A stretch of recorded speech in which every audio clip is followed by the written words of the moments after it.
I present to you the concept of the perfect D&D character. Right?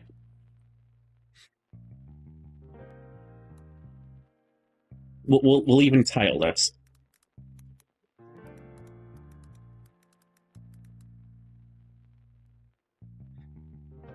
Now, this shit is going to be wildly subjective to a lot of people, but I think that I'm right. So, let's be the perfect D&D character in my eyes. You know what? Let's do tag underline for role playing. Huh? I'm not saying this is the perfect D&D character for like just throwing yourselves into a dungeon and coming out on top. Like, who cares about that shit? Like, if you're part of the crowd of people that want to go out there, and the main thing that you want to do is you want to go, okay, I want to be able to do cool combat scenarios that really test my turn-based ability. That's nice. That's not what I'm writing this for, though. See, the big thing I like about D&D is the roleplay aspect. What do you like about D&D, Cherry? I haven't played D&D for 15 years. What would you say is your favorite thing about it? That's terrible fun. One step away from Comic Sans. Yeah. Also, hi, Al. I love you. Feel free to come join in if you want. Haven't heard you in a while. Oh, I kind of love that. That font does something for me. She's a little quiet on stream. Oh, hi, Al. Hello. Hello. Well, Hello. I'm a little gremlin still. I didn't know what I had. I'm glad it wasn't pornography. It would not be pornography. I do not use it for my Discord reactive images. Well, you should. So, number one thing, or rather, let's take a look at this from the idea behind, like, a stat sheet, right? There are stats in D&D, and if you want to look at it from a roleplay perspective, there are those 4 little stats on the front, right? They make me pull open the pretty damn file, PDF, if you will. You have your personality traits, ideals, your bonds, and your flaws. Now, there's a big important one there that I think a lot of people don't put a lot of effort into. Right? Yeah.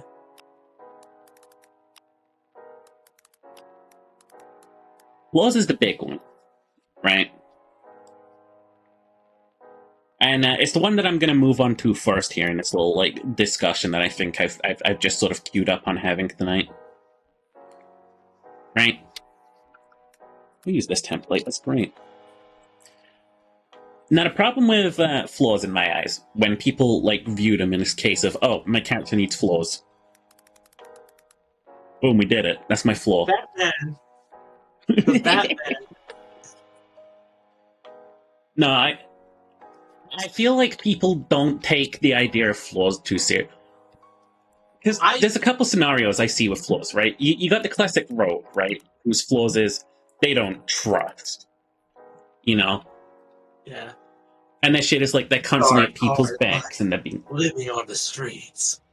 Yeah, I had a hard, like, upbringing. I had rough times out there. It was survival every day. And it's like, okay. Yeah, I want more characters that break the mold. I'm not too good with flaws. I think flaws are my biggest weakness too. But I try to be more aware of them and also like to remember the ones I do have as I'm playing the campaign. Mm-hmm. Because a lot of people will put their flaws aside in technically metagaming because they're doing what they want to do and not what their character can do. So, let's take, for instance, I've got this rogue character, right? And I've been playing him recently in some D&D sessions that Ginger's been hosting. And his major flaw, starting out, was that he was a dumbass. Right? He had grown up poor on the streets. It was a tough childhood. He grew up... No. But, like, he always had a mentor looking out for him that stopped being there for him suddenly. So suddenly he has no skills, stuck on the streets, and needs to survive. I wanted to play him as that, and I did. He's not really streetwise at all. He doesn't know shit about surviving. He simply knows how to make it from day to day. Mm-hmm. And like finding a party, you grow and you like accumulate like a couple of other things. And over this guy's journey, he's accumulated a second flaw, right? Terrified. Because he accidentally got on the bad side of the actual goddess of death. And we had one of the darkest moments in this campaign recently, where this death goddess, like, she took over this sort of, like, house that was full of lepers and stuff, and basically she started a fire in it. And there was just this black flame spreading. And my character, he has this moment where it's like, okay, I'm fucking terrified, there's nothing I can do to help these people, and just walks out. And it's one of the darkest decisions I ever made this character do. But it's so in line with the fact they are terrified and, like, traumatized by this figure. You have to play into your flaws a lot, and make decisions that you don't want to do. But obviously, there's the wrong side of that, which is rogue, rough upbringing. And it's like... We can go through the other one, which is relentlessly... Relentless kleptomania. Oh my fucking god, those guys. Kleptomania. If it's not nailed down, it's in my pocket. Much like how Sheepa plays RPGs like Starfield. Yeah. That's the typical rogue. The rough upbringing and the kleptomania. Now, kleptomania, right, if you wanted to do it in a really fun way, could genuinely be a really cool, like, flaw to have on a character, right? It doesn't even have to be on a rogue either. Like, roll behind the screen, and like your character will just have stolen random items. Now, I like the idea that the DM specifically goes like, "Oh, as you step into the local shop, you can't help but notice there's a very, like, beautiful statue on display, and it's really calling to you." And like, you could make the players like really try and resist that kleptomania, like make a wisdom saving throw, or you have to take that, you know. Well, yeah, if I was going to do that, I would literally make it so I wouldn't even say, oh, there's a lovely statue in the corner. I would just, every now and then as the DM say, roll me a wisdom save. And you roll, and then they just nod and go, okay. And then they do another couple of rolls and go, okay, carry on.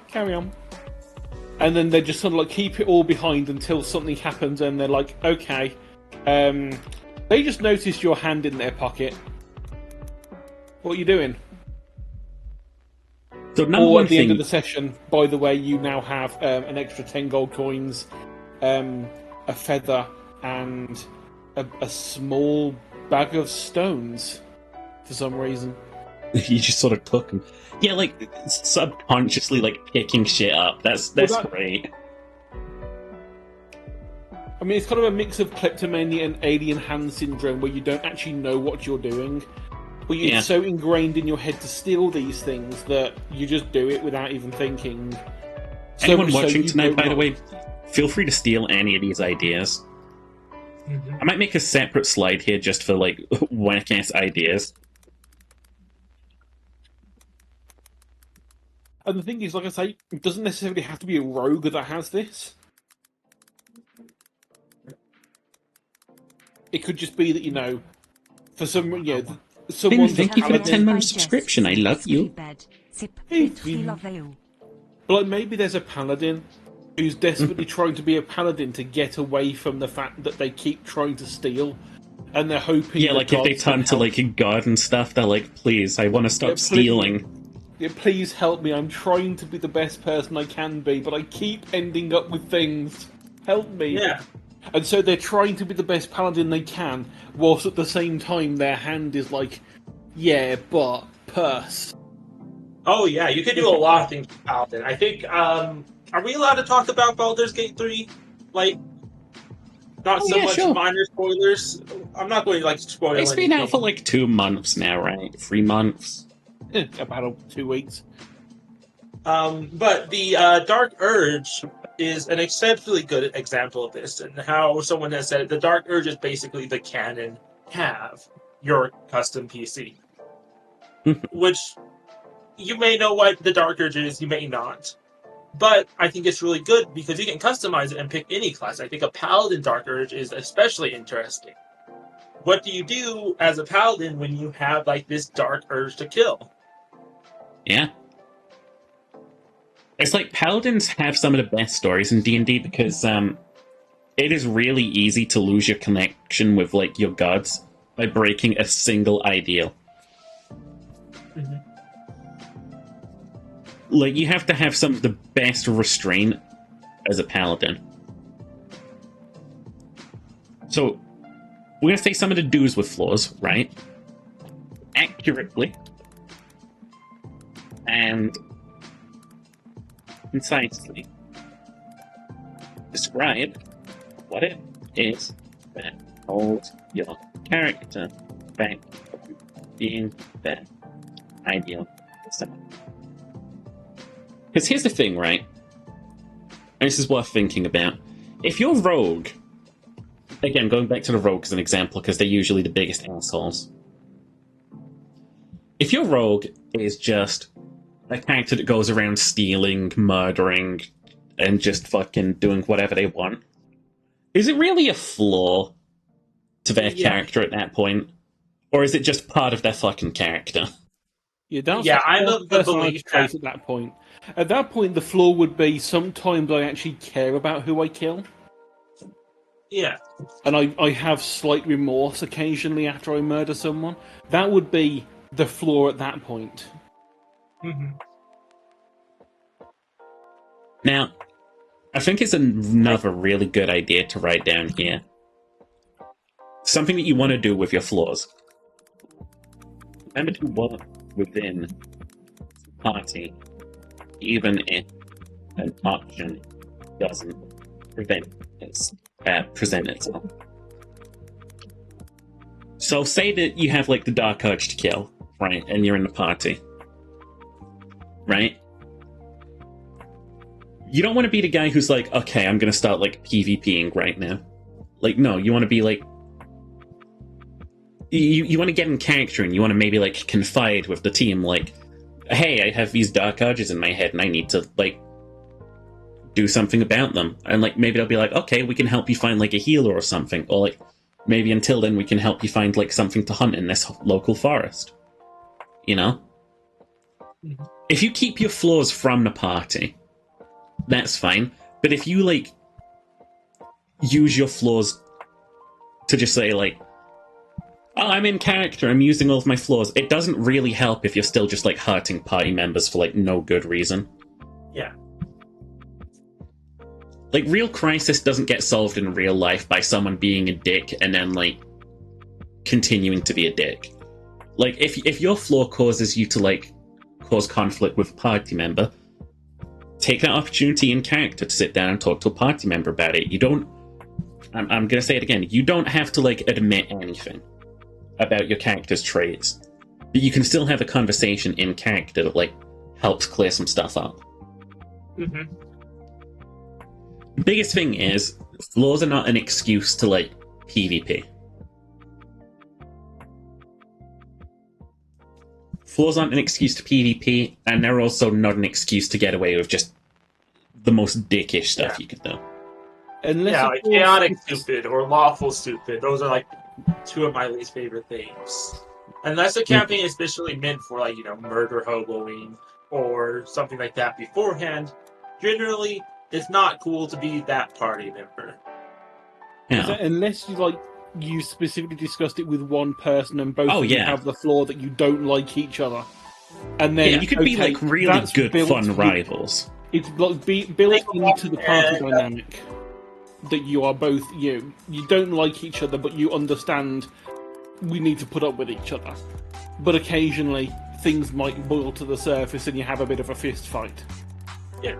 And then you might, as the campaign goes on, you might, reconcile your differences over bonding over something. Yeah, and it might be that one of them saves the other, and they're like, "Oh, why did you do that? You hate me, don't you?" And they're like, "No, you're just a bit of a dick sometimes." And they're like, "No, but you're a bit of a dick to me. What, huh?" And then Yeah, it I agree, turns out Finn. that Flaws are the hardest thing to get right. Mhm. You don't want them But to they've be also- goofy. you've also got to make sure they actually do something. Saying, Mhm. "Oh, my I flaw love- is that I have a birthmark on my butt," isn't really a flaw. No. Like Never a going to real come up. flaw would be like, oh, you have like markings. Like, say maybe your parents Yeah. were part of a cult, or you were raised by a cult, so you have face You- markings. Yeah, if someone has done scarification on your face, and so there's a you a are very horrifically obvious- branded. there's a very obvious way that someone can look at you and go, "Oh, I know who you are." If you're ever on a wanted poster, because you have a very distinct face because of what's been done to you, that would be a flaw. But an unseen birthmark is nothing. Like if that scar was on your chest, unless you're a barbarian going around half naked, don't matter. Not going to affect the storyline. Also, Lord, a perfect D&D character doesn't exist, and that's why we're on flaws right now. Like, yeah, technically you could make a perfect party with min-maxing for any combat encounter, but that's not really what D&D is for. Unless I don't think D&D is honestly Oh, that good. Phobia is a combat. great idea about flaws, Finn. That's a Phobia is good great one. too. That's a good one. That gives the DM just free reign to throw the worst things at you. No, but dudes, right, have a flaw. Seriously. Don't just let it be like this minor sort of thing that's like, when I was part of my mercenary company, a barrel full of They all gunpowder died. exploded next to me, and I got a little scar on my face. It's like that's not really a flaw, though, is it? Because You would it have, doesn't like, affect the birds way that your would fall character over you. thinks about yourself. Yeah, that'd be like a Two-Face situation of half your face is gone. Yeah. That If- is That's backstory. Backstory complaint flaws. No, what I'm thinking now is like there are two situations where you could make Scarred like a really good sort of like flaw for a character. You could be like, I'm Scarred, and like this has really ruined my like fucking confidence, right?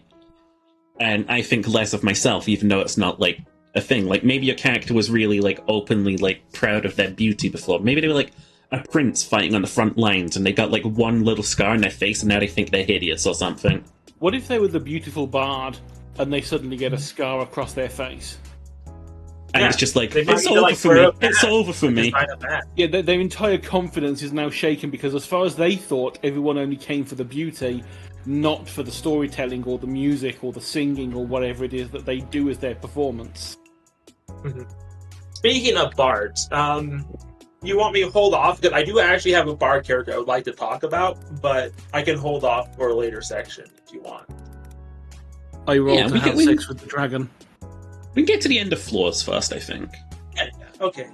Make sure that the flaw actually affects you. See, I got this witch character in the works, right? And their big thing is they have a past and a backstory, which means that, like, it to them, information in any regard is dangerous, right? So, like, they gave out information, and it was just the location of their camp, and because of that, their camp got ransacked. And now, they don't want to, like, give out a single bit of information about themselves. They'll dodge questions. They'll, like, deflect. They'll do everything in their power to not, open up to people. That's like a flaw that I sort of I think I'm going to enjoy exploring. So for me, when they're actually hot because of the scar, yeah, maybe that's how like their story like concludes. I like the idea of overcoming a flaw, right, and then gaining another in its place.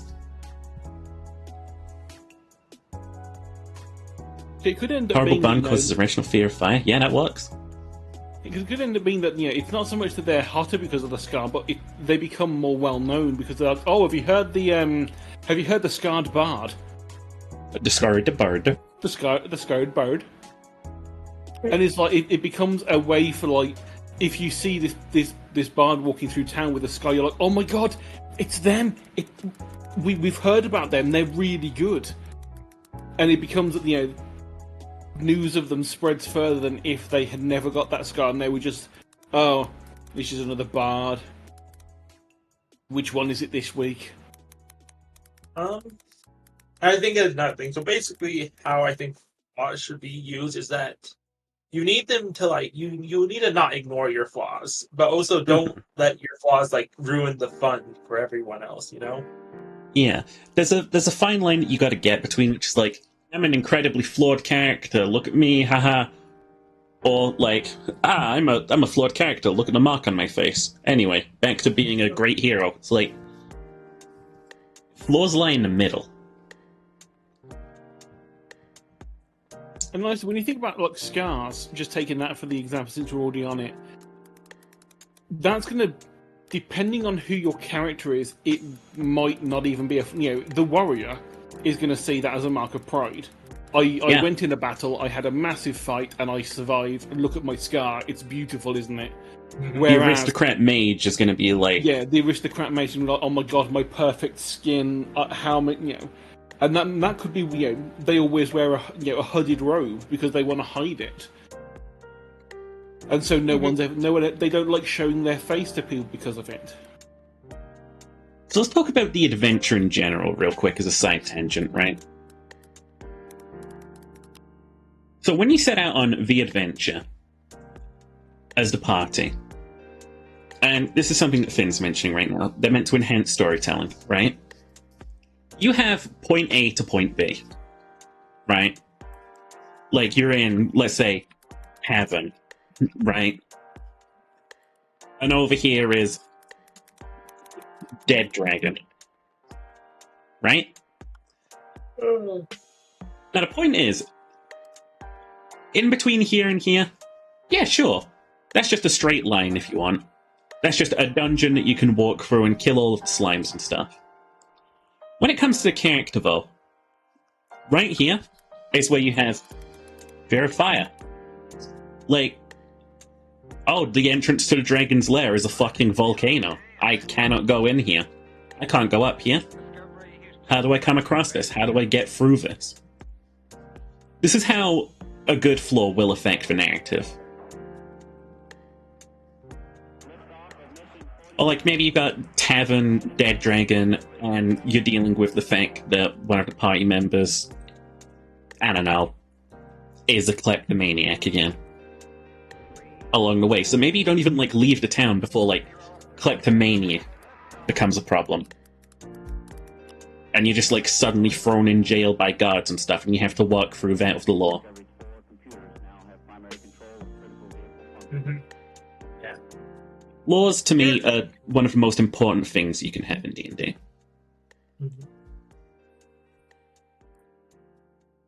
Anything we're missing here on our do's and don'ts?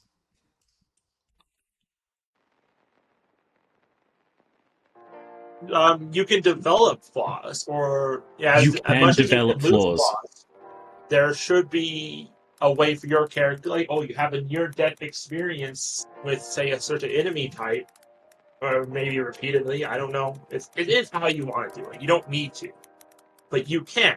Just like how you can develop new traits and personality. I think that's another thing that players don't do sometimes, that their characters doesn't grow and change.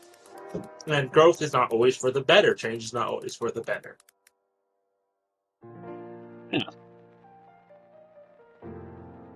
I really like the idea of just like hopping floor to floor. Like, you're a coward at first, but then like you tussle with a couple of like strong beasts, and it's like, oh, I feel immortal, and now your new flaw is that you're just a brash, headstrong dumbass. Overconfidence takes its place.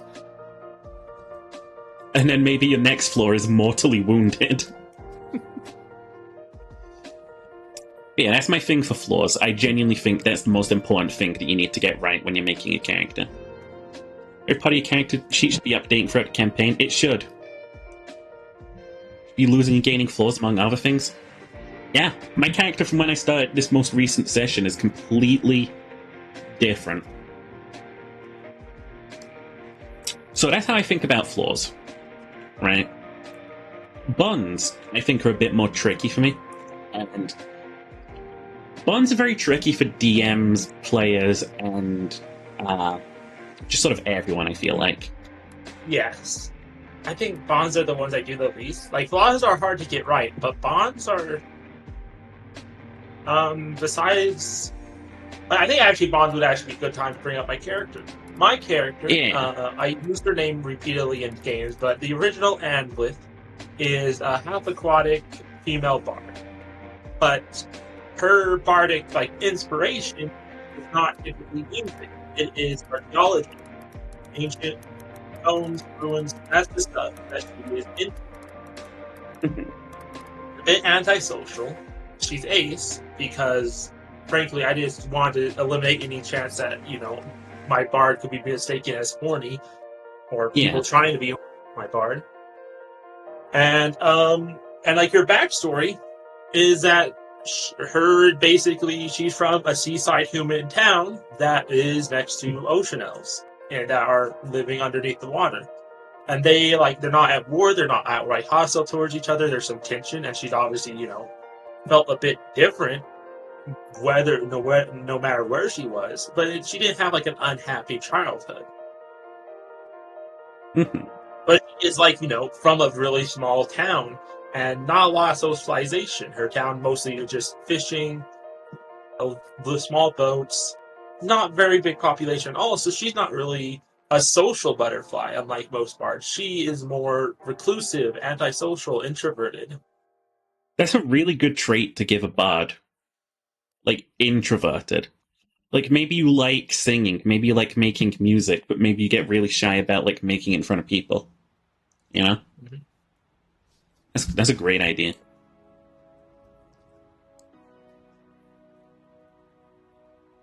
But yeah, Bonds was hard for me at first, and it's still hard for me now. Again, you gotta take the idea of who is important to your character. Let's make a guy while we do this. How about that? Yeah.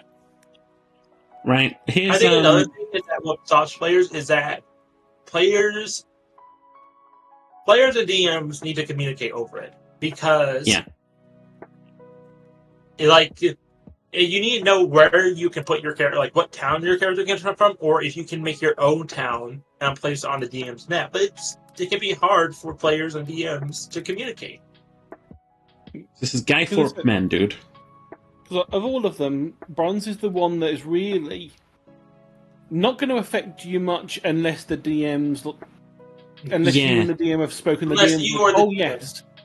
Whilst you're in this town, it comes to your attention that Guythorpe, your old friend from Mage College, is actually in town. You've not seen him for 10 years.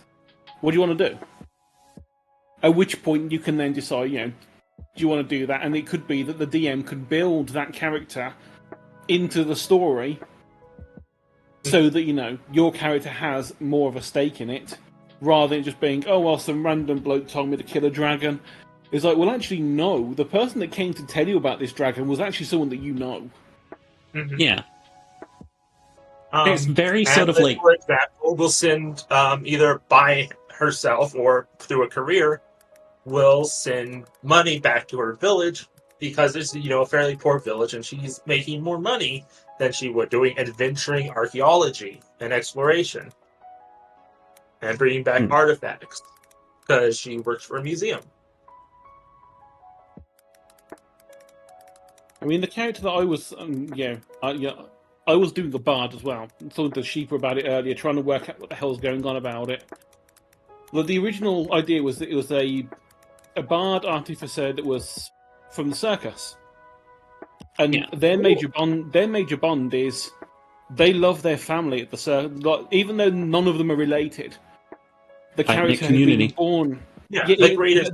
they were a family of. Yeah, they were a family, even if not by blood. Hmm. Whether or not this changed at all, I don't know. I've got the next week to figure this out. But originally, they basically was they were born in the circus. The parent died, so they were just raised by some random person at the circus. They grew up, did all the stuff. So they've spent like 20 years of their life, 30 years of their life. I don't know what the age limits of Dragonborn are. I haven't looked that far into it, but they've essentially grown up for most of their life. These are my family. That strong man is part of my family. That mage over there that does the funny fire tricks is part of my family. If anything happened to them, they would get very, very angry. Which of course builds in a flaw that they're angry. Or they can be very, brash. Yeah. So if we take this character concept, for example, right? We were talking a bit about this. This is sort of like a bastardized from everything you've been saying so far. We'll say this guy was an aspiring prince.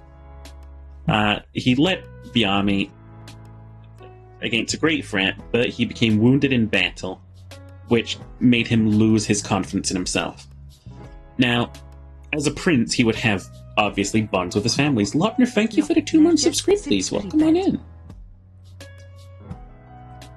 Guy Thorpe would have absolute, probably, a lot of family members just, by being a prince in general. Maybe he's got a sister and stuff that he, wants to protect, or maybe his, mother's really kind to him. Maybe he doesn't like his father because he's very distant. These are bonds. He's like the fifth in line to take the throne, so it's Yeah, not even maybe like they're going to be king. Maybe a jealous sibling is paranoid about losing their chance to be royalty, or maybe they're going to kill another sibling. I mean, Here we go. Let's watch the story in here, right? You ready? One of the jealous siblings actually made the wound happen in the battle. Yeah. They hired someone to go him. and fight. Either the sibling tricked him, or the sibling hired someone to specifically go after them to make it so they were less likely to get picked for being the next in line. Yeah. Because it's a recurring theme in video games. The biggest one I can remember, if you played a dwarf in Dragon Age Origins, nobility can be a bit of a dick, even if you're not a dick yourself as a noble. Mm.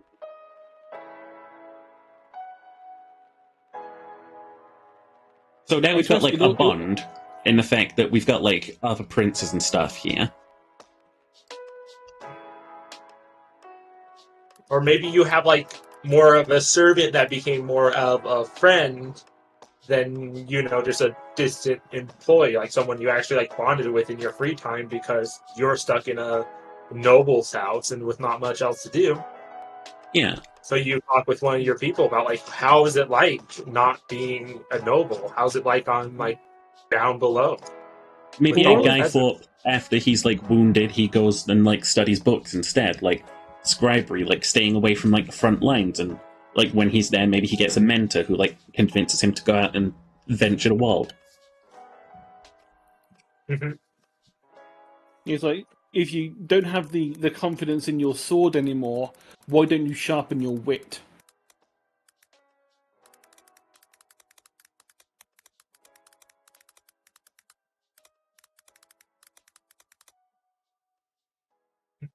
Of course, there's nothing wrong with being just a snuck-up noble yourself that is forced into this situation due to some reason.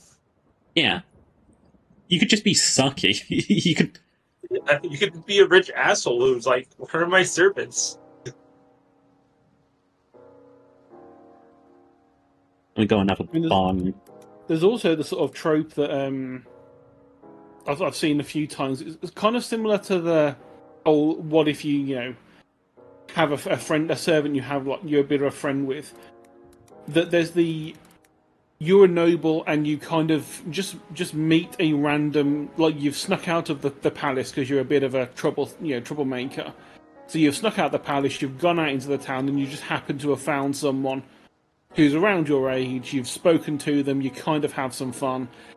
You've kind of like got this friend who's completely different social order than you, and then you've got the option of, yep, they're actually loyal, and it's all good. They are your friend. Or turns out 15 years down the line, the reason they were there in the first place is because someone knew that you were going to sneak out, had seen where you go, had planted this kid there, knowing full well that you'd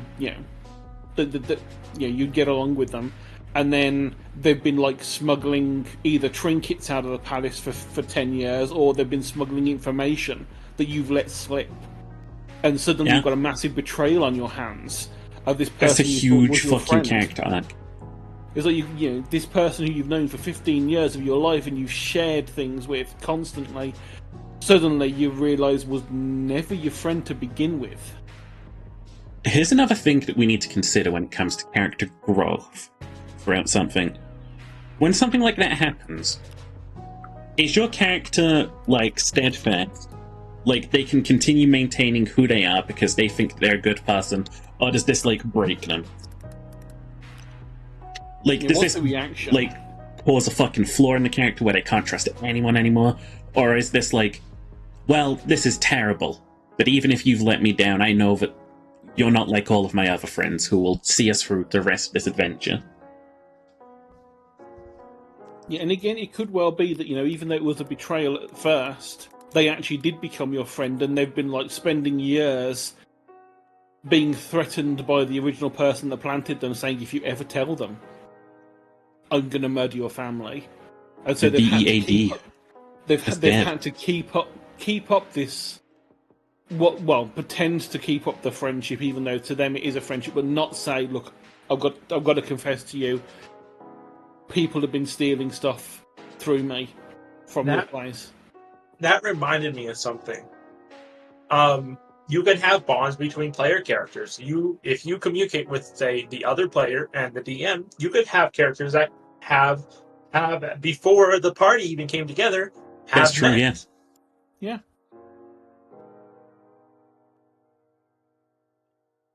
Or in the case of one of the Critical Role campaigns, it's literally siblings.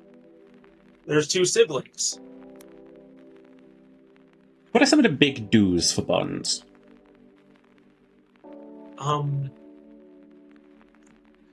Because I guess you could say, like, do have something. I think a lot of people, like, even if you have like a grim, dark upbringing on the streets, kind of road, you've still probably got like a mentor.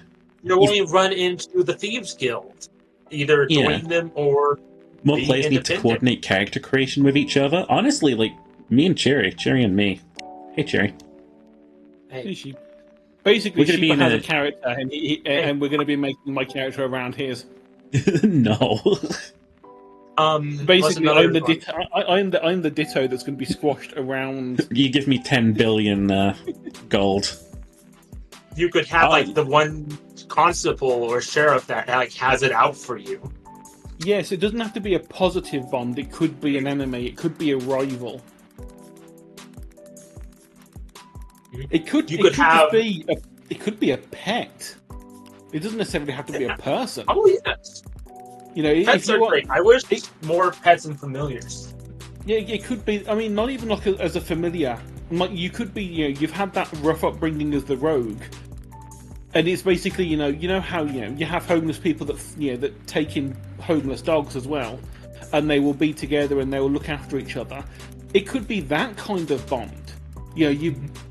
You found like a sort of raggedy cat on the street, and they were going to die, but you shared a bit of what meager food you managed to find for yourself with them, and that slowly over time has like made a bond between you and this little cat. Even if So- it's like not a familiar, it's not going to affect your skills in any way. You might just have a pet cat now, So and then you get to bond, John Wick them. a bond is if still a anyone has bond, it. Yeah. even if the person is dead, right? Say you have like say your guy, what's his face? Maybe you like really liked your father, who was a noble king, and maybe like you're doing these incognito like street roams and stuff, and you hear someone like talking shit about your dead father. Like you're not going to be able to stay quiet. Mhm. Like if you've got massive respect for someone, that's the power of a bond. And also, depending on what, I mean, if it's D&D and you actually have like necromancy and that kind of spell thing, even if they're dead, they can still turn up. Mm-hmm. Yeah, especially if, say, it is this one is the king. Evil necromancer's like, well, the king knows a certain thing that, you know, a secret weapon of the The kingdom. king who knows the thing. The king that knows the thing that makes the bard sing. I don't know, fucking know. But yeah, what if, you know, the king knew something about like a secret weapon that the kingdom had, and the necromancer from the enemy kingdom is like, okay, the king might be dead. We've managed to stop them using it, but wouldn't it be good if we can have it ourselves? Mhm. Has raised the king, As you do. as you do, either as a fleshy thing or as a spooky, ghosty thing, and has contained them. Your bond is, you know, it doesn't matter if they're dead in some worlds. Death doesn't mean fuck all for some people. Not in D&D anyway. Not in D&D. You can't like I mean, true dead anything in D&D. Mhm. So what is the big don'ts with Beck's bonds? And I think I just slipped up what I think a big don't is. I think a big don't is just writing in your backstory, and we had a nice family, and then I left for adventure. Like, tell us about the family, you know? Yeah. Like, you don't have to be, like, in don't make detail. it It's like, generic. if it's so generic that it's like, we had a family, like, the DM has nothing to work with, you have to be like, oh, my father passed away, but my mother and my two sisters are still alive, you know? Then the DM can go, Yeah. okay, so we've got your sisters and we've got their names. Yeah, so even if that's all there is, it still gives the DM something to do. Yep. It's like, well, okay, you know, it could even just be something that slipped in that, you know, they're mentioning a list of people that have been kidnapped in the local area, and on that list, one of your sisters is there. Not both of them, just one of them. Mhm. Now, is your character going to go, oh god, I need to go and make sure my other family's okay first? Or are they going to go, no, we're going to go and save the one that was kidnapped first? Yeah. How are they going to react to it? Which direction will they go? Like, Or they're going to go, well, that's okay. That's the sister I didn't really like, to be honest. So oh, whatever, yeah. whatever. Don't really care about Whatever. her, you know. She I used to think steal enough- my, she used to steal my porridge.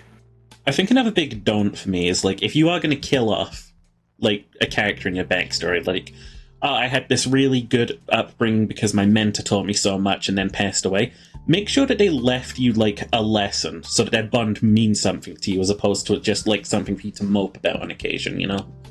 Mhm. Make Yeah, death have your in your backstory a teaching opportunity. yeah have as your opposed- with great power comes great responsibility moment. Yeah. Just a way to write out a character. Because, like, your character, again, it's never dead. It's D&D. Like, there's every possibility, like, the DM will do this moment later on where it's like your relative shows up and they're like, I'm so proud of you, and it's like this big tearful reunion, etc.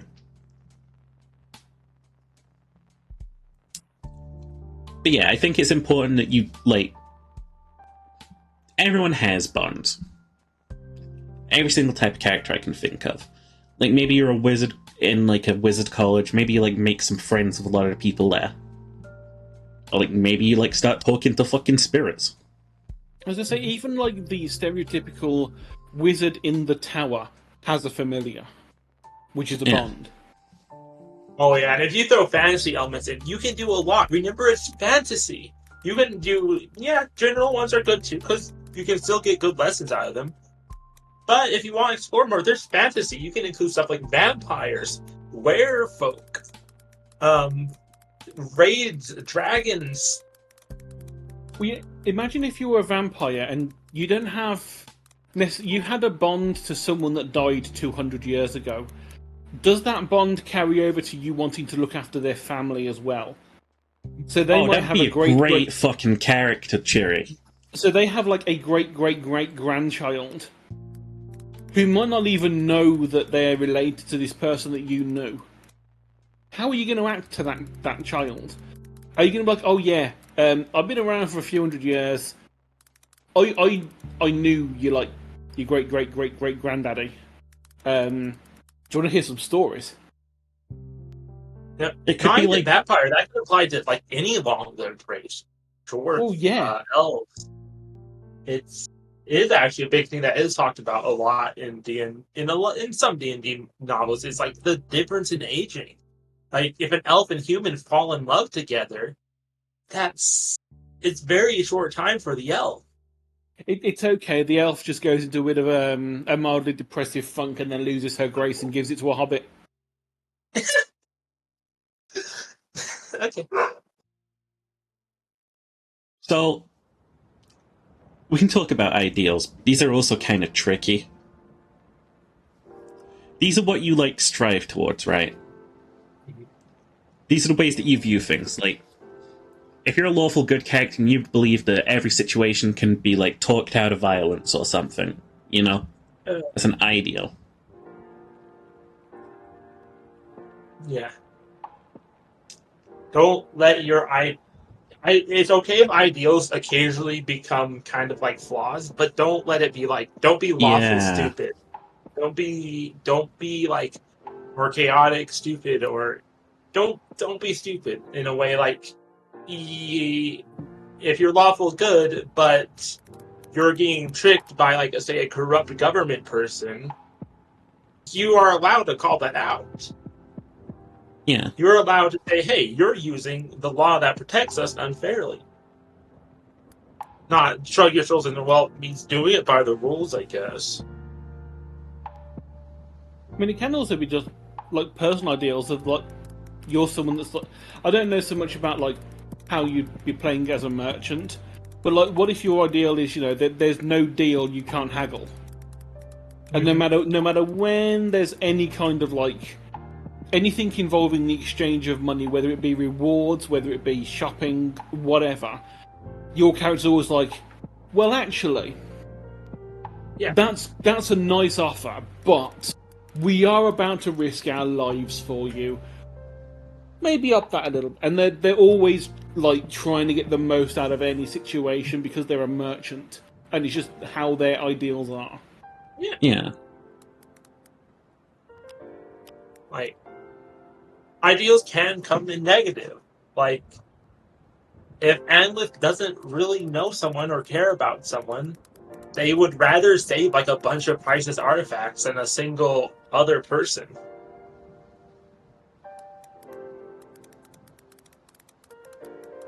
Yeah, that's the Infinity War Doctor Strange.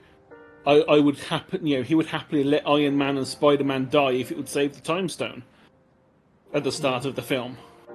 Yeah. It's like, this artifact trumps your lives, so I do not care if you die as long as this thing survives. But then obviously at the end of the film, that flips around and he's willing to give it up to save everyone. So we call that an arc.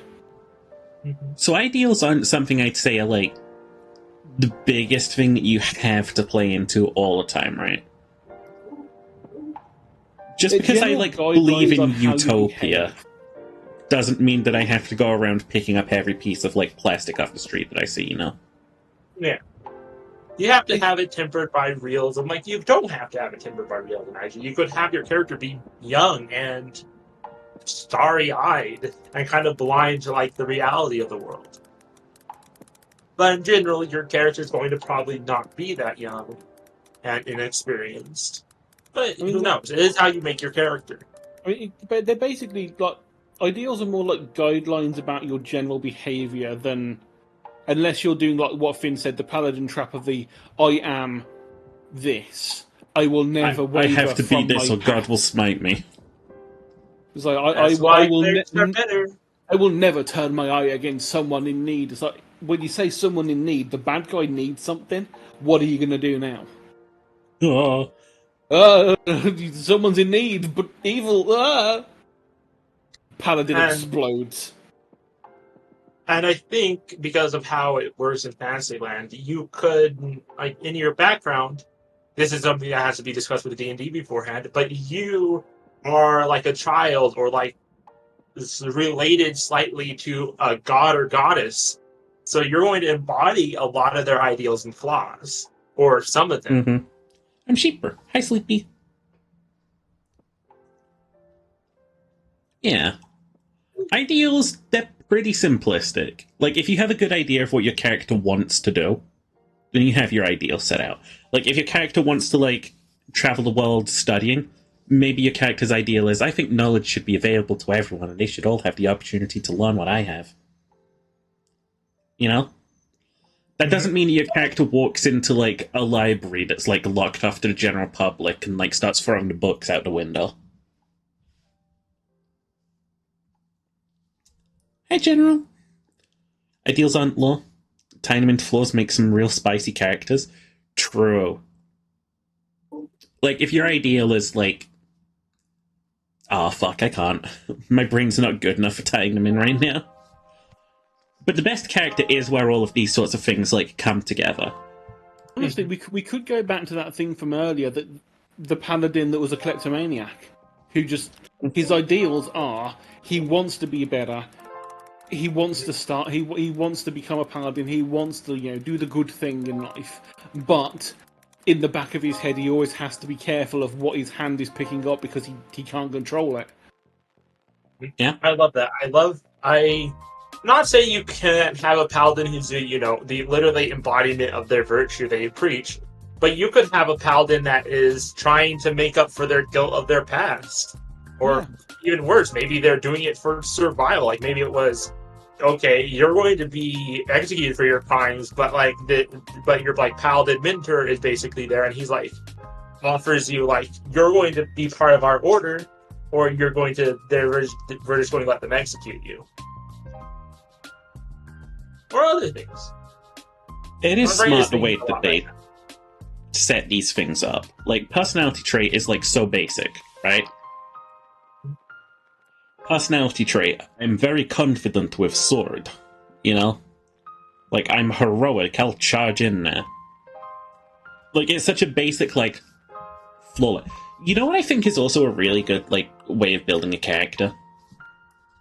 Take these 4 things, right?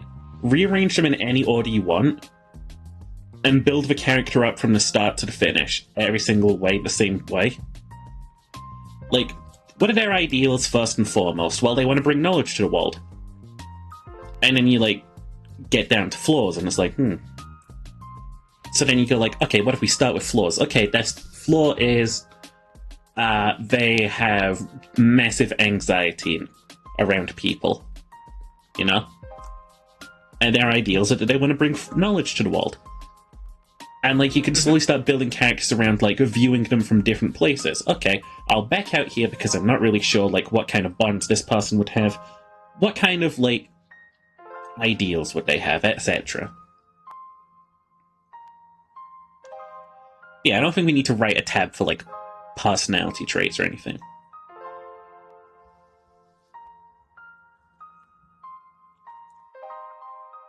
Building the, perfect D&D character for anything, like, stat-related is easy, by the way. You search up meta builds, have fun.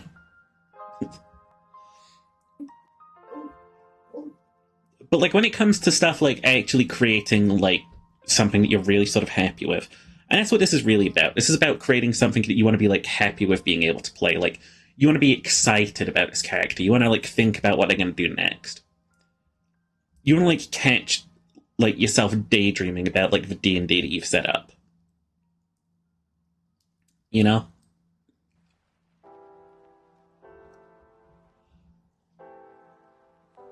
Hmm. Hmm. And Let's also, see. don't be afraid. Like, don't copy a character outright. But there's a lot of fantasy works out there, We and you can don't borrow need Yeah. another character traits, Drizzt Do'Urden. little ideas from other things. Warhammer Fantasy. There's Dragon Age, Forgotten Realms, World of Warcraft. There are a lot of really good writers out there, and they're all thieves too. So steal from them. Yeah, steal from the best. Yeah, don't You make got something good don't- when you fall in love with your character. Yeah, I would read the fuck out of all of my characters then. Oh, you mean a different kind of falling in love? Okay. Yeah, also try not to steal wholesale from one place. I mean, you might like one character, but don't. Like I say, the amount of times there are certain characters, and I said Drizzt Do'Urden, the good I'm drow. unfamiliar. There's a bunch of works by R.A. Salvatore. I think it's Forgotten Realms. So it's basically D&D. Oh, One of the I've read specific. all of his works. Yeah, there's a lot of them. But Yeah, basically, there's also Drizzt- like Candlekeep.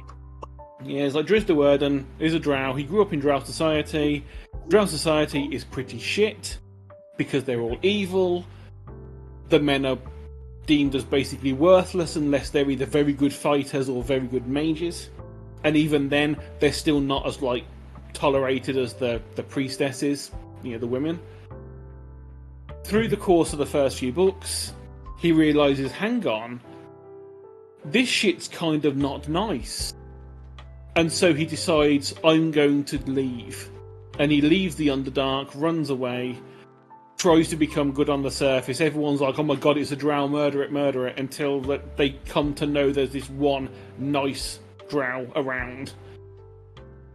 And in the stories, it makes sense, Okay, it kind of makes a bit of sense. Some major plot holes here and there, but, it's a fantasy story, they're going to happen.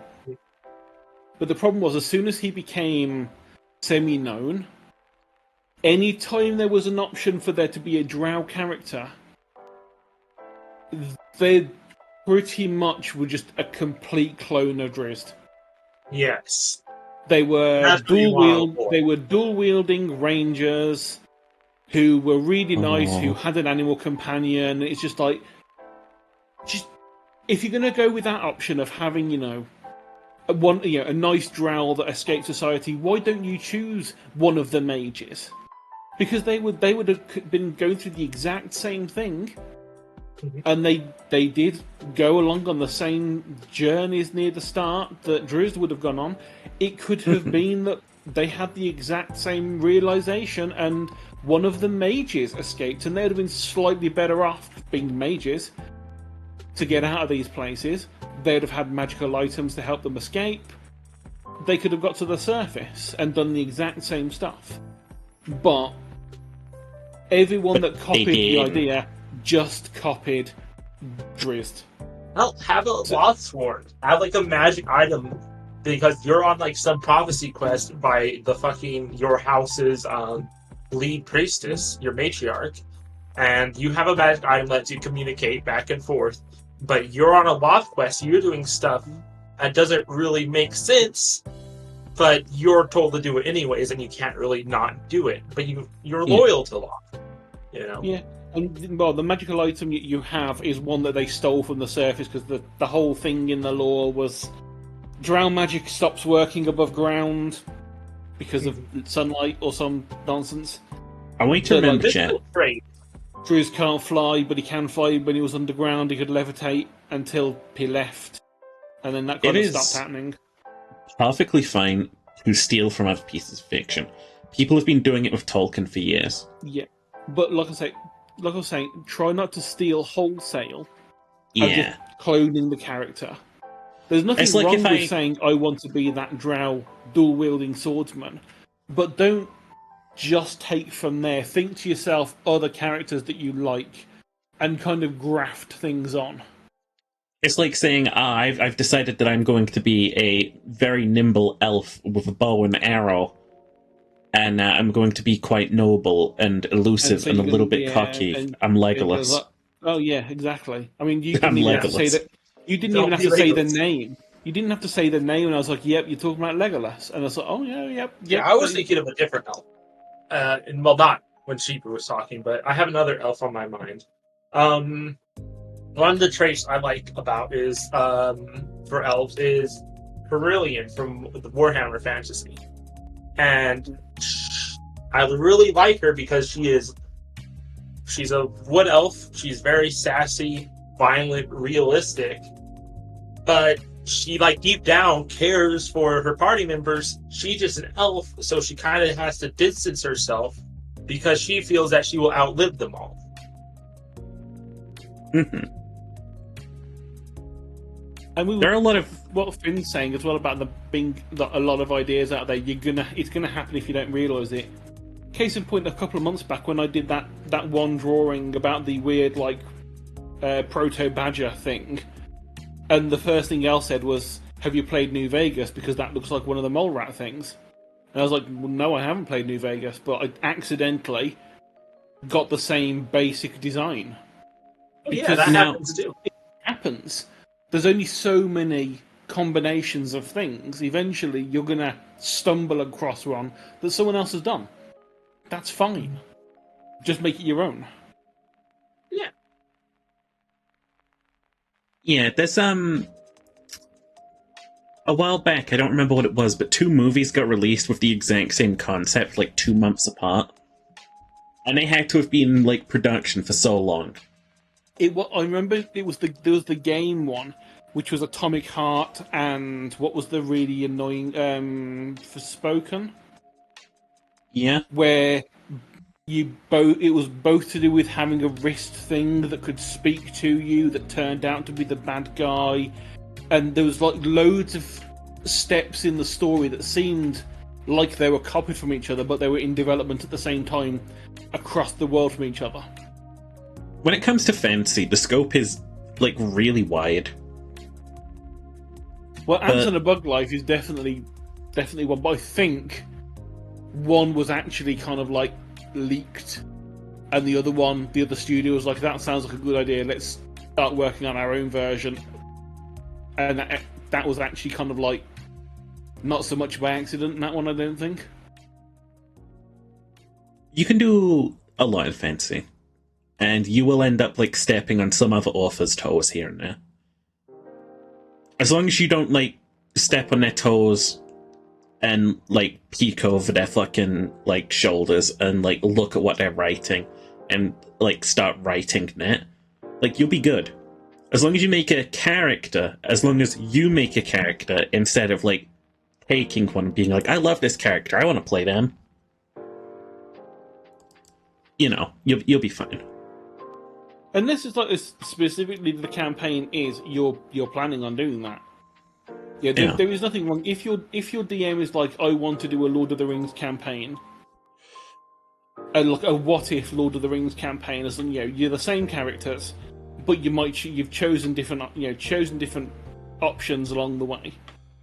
So you might have someone playing as Legolas, and you'll have someone playing as Aragorn, and so on, trying to be as close as possible to what they would be, but you get to pick the decisions. It could be an entertaining thing, and it probably has happened out there that people have like recreated certain like story beat. I mean, it might necessarily be a Lord of the Rings thing. Someone might have recreated it in a D&D game, and you just happen to have a ranger, an archer, a dwarf, and so on. A couple of halflings, and your role is to get a thing to the place, and you just accidentally recreated it along the way. Let's see here. We're gonna grab here as a little idea of mine, right? Mm-hmm. I've got a D&D 5e random character generator, right? This is gonna just give us like the basic synopsis, like the stat block. I So we're actually gonna- have an idea that popped in my head right now. Can I say it real quick? Yeah, sure. Okay, so I had an idea. What if you have a noble who's a fighter, and like say a fencer or something, very skilled because he was trained since birth. But when it comes to actual fighting, he's scared of blood because none of the duels were ever like, to draw blood. It was dulled weapons and fucking, training. He's well trained, like, honest. It wasn't like, fake training. Mm-hmm.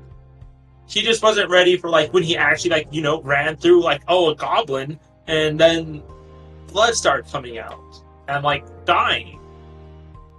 Maybe it's the fact that because they were noble, they were kind of like they were babied a little bit. That maybe that if it ever came close to blood being drawn, whoever was in charge of the training was like, "Oh, okay, oh yeah, we should probably go and take a break now," and then back off. And the guy never actually saw that blood was the thing, and was so hidden from the rest of the world, so out of touch that they were never told, "Oh yeah, blood's a thing."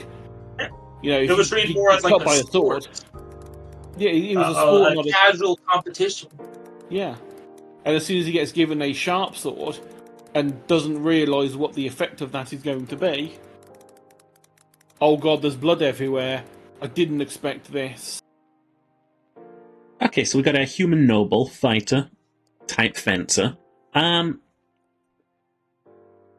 Noble. Okay, so what do they strive towards? Because it strikes me that, like, fencing is, like, a real good hobby of them. Like, they want to, like, be a skilled fighter, but they just don't want to, like, cause blood or anything. Mm-hmm. Like, that's a real threat. It could be that maybe they want, that they're hoping at some point to be put in the Royal Guard. Hmm? Yeah, they want to protect the people in charge. They don't want to necessarily go out and fight, but they want to protect the people above them because they've had it instilled in them that that's the noble. That's the way of the noble. You protect the people above you. You could have them be a bit vain, like they want like the glory and stuff, but they aren't ready to like face the harsh realities of like what it takes to actually earn that like real. They want glory and they want fame.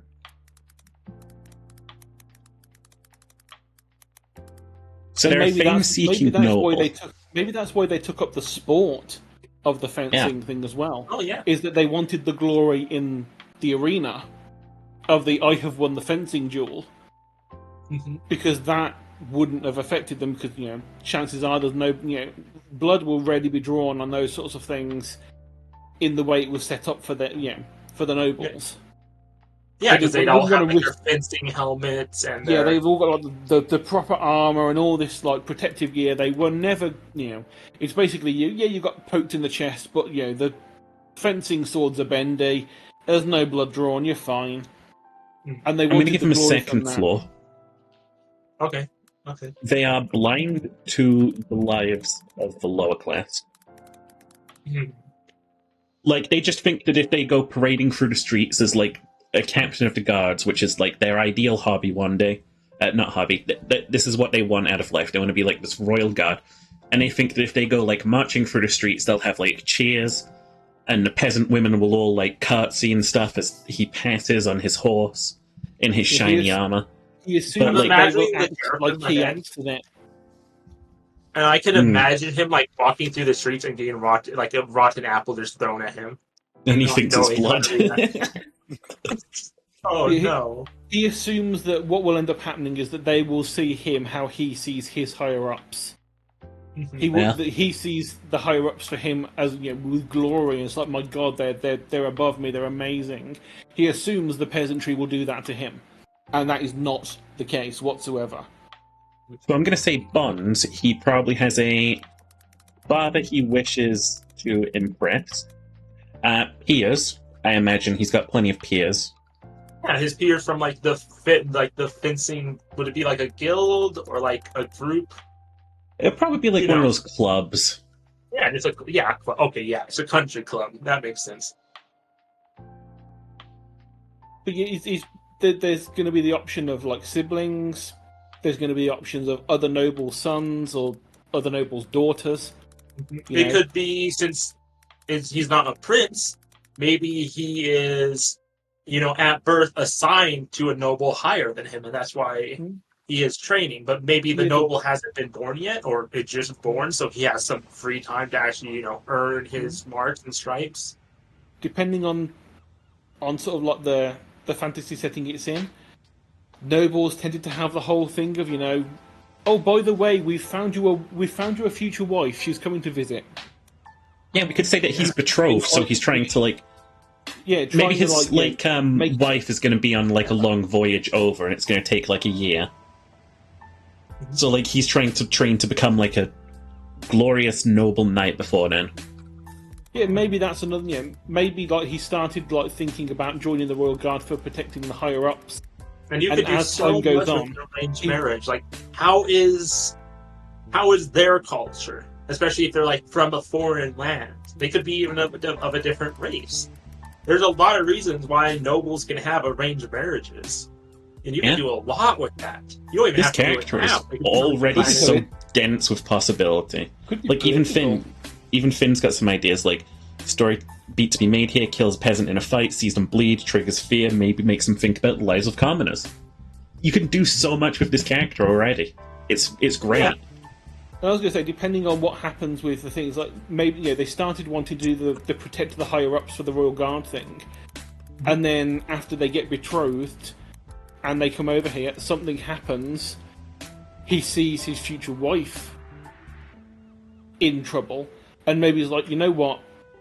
I'm glad I learnt this because now I can protect the thing that really matters to me, my family. And maybe that can be an arc for them.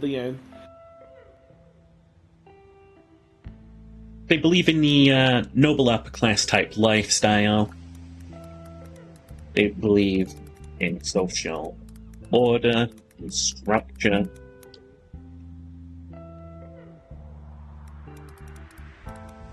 And to act to your station. that their shining ideas of heroism and service are inalienable. I don't know. I don't fucking know. Words, right? Personality traits then. Ooh, I From have an everything idea. we've just described. Go ahead, yeah. That. Well, not for personality traits, but I would just say maybe he doesn't know how to take care of his sword and armor. He's Because probably he got just have servants. Yeah. He just take it off and hand it to his servants and then go about his day being a rich kid. Yeah, this is optional little personality on the side here. Like when he goes out adventuring with the imaginary party we're having. They're not going to. They're going to have to learn real quick how to how do you set up a camp? What do you do for food? How do you get gold if your parents aren't, within a short distance of you? How are you supposed to hunt these creatures? How do you get the trust fund? You don't have horses and bows and arrows. How are you supposed to hunt like this? You don't have hounds. I'm hunting. You don't have a pack of hounds. How do you chase these beasts down? Good heavens, you mean you just cook those over a fire? I'd never seen meat being cooked before. Sadly, the maid used to do that for me. So, personality traits, very full of himself. Dense, I would say. Yeah. I don't know And about so- dense. Maybe Bad person. I think he's just. ignorant Very of certain Ignorant, things. yeah, that's the right one. Ignorant of a lot of the ways which the world works. Yeah, typical Not noble. racist, but if he sees a race he never seen before, he could be condescending. Heavens, I their skin guess. is red. And they have horns? Is that a demon? Oh, No, my lord, that's a tiefling. Well, what's the difference? It's a Not different much, word. honestly. well, actually, nerd emoji, tieflings are devils, not demons. Oh shit, you got me. They're from a different plane. Right here, we've already got a character I wouldn't mind, playing one day, Mhm. you got a guard here, a guy who wants to join like a very royal guard. He wants to have a prestigious like position. He's got like family. He's maybe like trying to compete with. He's in an arranged marriage, and he doesn't know when like his wife is going to arrive in town for that to be like officiated. I'm not Like, even like sure of like how her wife is. Like, Yeah. is it a hot wife? Is it a wife that? Is it a wife that's more like wild and just like doesn't want to be noble at all and is like completely disillusioned with it? You could do so much. And with the world, This would work really well in an RP that was centered around like a single sort of like capital situation where it's like got like a layered city. Like this is the noble guy, and maybe he's like on the streets, like on his first days on the job, like trying to like guard the peoples and stuff. You know? And like coming across like some sort of like middle class merchants who help him like with some things, and like maybe there's some like rogues from the lower classes of the city that sort of like pitch in, and then you've got your like party, you know? It's good. I like this. They very much exude main character's rival in an anime, Yeah. who ends up becoming a very close friend. Yeah, like at first they're going to be like brash, overconfident, kind of talking down to people, and like by the end they're going to be like, if another noble says something like shitty about like the company they keep, they'll be like, "You dare?" Like they'll actually like lower their own position in society to like stand up for their friends. Yeah, like this person who you call lower and beneath us has saved me more than you have ever helped me in my entire life. Why are you talking to them like that? Okay, let's see if we can't generate something else here. You could also have like conflict within like how his nobility thoughts. Like you say, there's other corrupt nobles, or even within his own family, there's corruption. But Yeah, maybe that's he like doesn't where the realize central it until plot after comes he gets from. an outside perspective. Like the There's DM always could easily corruption work with in nobles. like there's this big sort of like corrupt thing going on and stuff, and he has to look into it. Well, like I mentioned earlier with one of the other things, there's always, when it comes to anything that has a king involved with like, a succession line, there's always one. There's always backstabbing. There's always that one son of the king that's like, I could speed this death along, and would be plotting behind the father's back to depose them, either like kill them or make it so that they can't be king anymore. The eighth brother in line, just like, you know what? I'm going to make sure I get to be king. Yeah. And then This just, is like, what I would call here. I would call this a perfect character. Right? Yay! Like, that's what we set out here to do. We wanted to create the perfect D&D character. This is one of them. All that's left now is playing them good. This is the only one you can play no other character now apart from this character. All characters are now this character.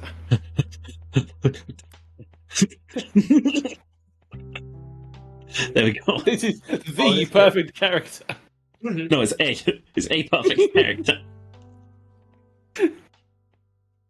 No, I like them a lot. I would genuinely play this character in like a set city like setting, you know.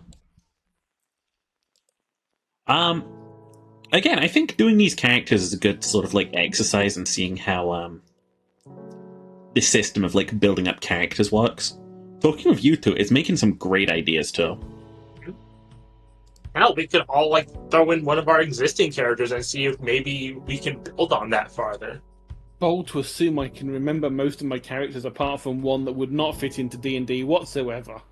Because he was made in a very, very different system, and he had a beard made of fire. Let's try out one more, because this is the one that I randomized, and we've just left him set there on the side.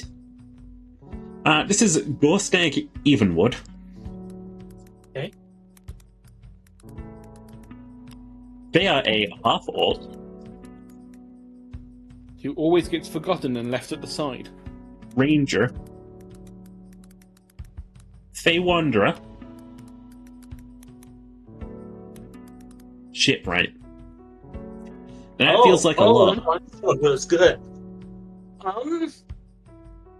I think you could do the half orc and then into the shipwright and then into ranger. I think okay, you're a half orc and you're looking to get into the job because you're kind of discriminated against, and or can be, but that generally they are discriminated against in most settings. Well, for shipwright, the ships require a lot of strength to put together, use properly. Not necessarily. I was going to mention this. Don't forget, shipwright does not just mean big boat. It could be things like the one I always go back to is the I think it's the caracal, the weird little like turtle shell back one that have been around in like multiple cultures. There's literally you can pick it up with one arm. Yeah, and it's used for like fishing as a starting point, kind of Jerry, and then working up to be a shipwright. Like now you're figuring out, okay, building boats. You're learning how to build boats because you find that to be your calling. Well, I wasn't much thinking that, but like he was a ranger, and thus he wanted to get around on the water that's near him. Oh, okay. And he started building these small little boats to get around, and people started going, "Oh, that's really cool. How do we build them?" And he started making them for people, and it eventually got to a point where that became his job. People were like, "This is amazing. We want them." Hear me out, right? So this guy, he's a Fey Wanderer, so I take that to mean that like he lives in the Feywild, or like at least Fey location. You know something that's not brought up a lot? The ocean in Fey. In the Feywilds. I think that would be like vastly different. That territory. I think that is like the unique, like something like, okay, well, most of the Fey stuff are on land. That's where most of the things are active. Well, if you have this half orc that has like their own like little boat that goes around doing Fey Wanderer stuff in the ocean, something where not a lot of that stuff happens and probably does need a lot of help or however you write the Feywilds in your campaign. So, the way I'm thinking about this character, they're a half orc, which I'm thinking is their sort of outcast, sort of. Nobody wants to like get along with them. Left to the side after they've been randomized. Left to the side. Of course, they grow up learning all of the sort of like bow skills necessary to survive. Because they weren't just going to like say, "Oh, this child's different, kill them," you know. Like they were at least like, "Oh, just teach them how to use a bow and then like leave them alone." It could. So be, like, I was going to say, if you want bonds for this, it could be they had the mentor, who was another half orc that had been left as an outcast, and they took them on because they had been in that same position themselves, and so were like, "Well, okay, I'll teach you what I figured out." I'm assuming this is a orcish tribe. It could be a, it could be like a Fey Wanderer that usually did land, but because of course, how they're being raised and like how they're around ships so much, they kind of prefer the ocean. They want to see the stuff there. There's like new uncharted territory that even like the rangers and druids don't even know about. What if their mentor, who like helps them learn to like string up a bow, is just like a very prolific fisher? Okay. No, hear me out, right? And then like this half orc, Gorstag. Wait, no, Gorstag apparently. This half orc Gorstag is like, okay, well, the wood from these bows is very flexible and durable. What if I apply that to ship making? And they basically take the wood making techniques from ships and they apply it to bows, and they take like the wood making techniques from bows and they apply it to ships, and they make like this sort of like really good sort of like question ideas. Would Gorstag have an animal companion, and what kind of animal companion would it be? A beaver. That's pretty good. Oh, so instead of like just like an Oh my ocean God, campaign, we yeah. can do like a big lake or rivers, or a big like river system. Well, that's what I was Like thinking with the little tiny crafts that go on the water for fishing and stuff. He just happened, he's fishing, with his mentor. They're having a time. Little beaver pops up onto the boat, or maybe maybe like they find a damaged beaver, whatever they're called. I've forgotten the name of the beaver warren things. I need to go look up more about Fey Wanderers and how they operate. Yeah. But it also, gets the animal companion of the beaver, and it's not just because he's around the lakes and the waters, but it also fits in with the I need to get wood. Hear me out, right? Well, animal companion can help. Gorstag revolutionizes the way that like the village hunts by inventing bow fishing. Okay.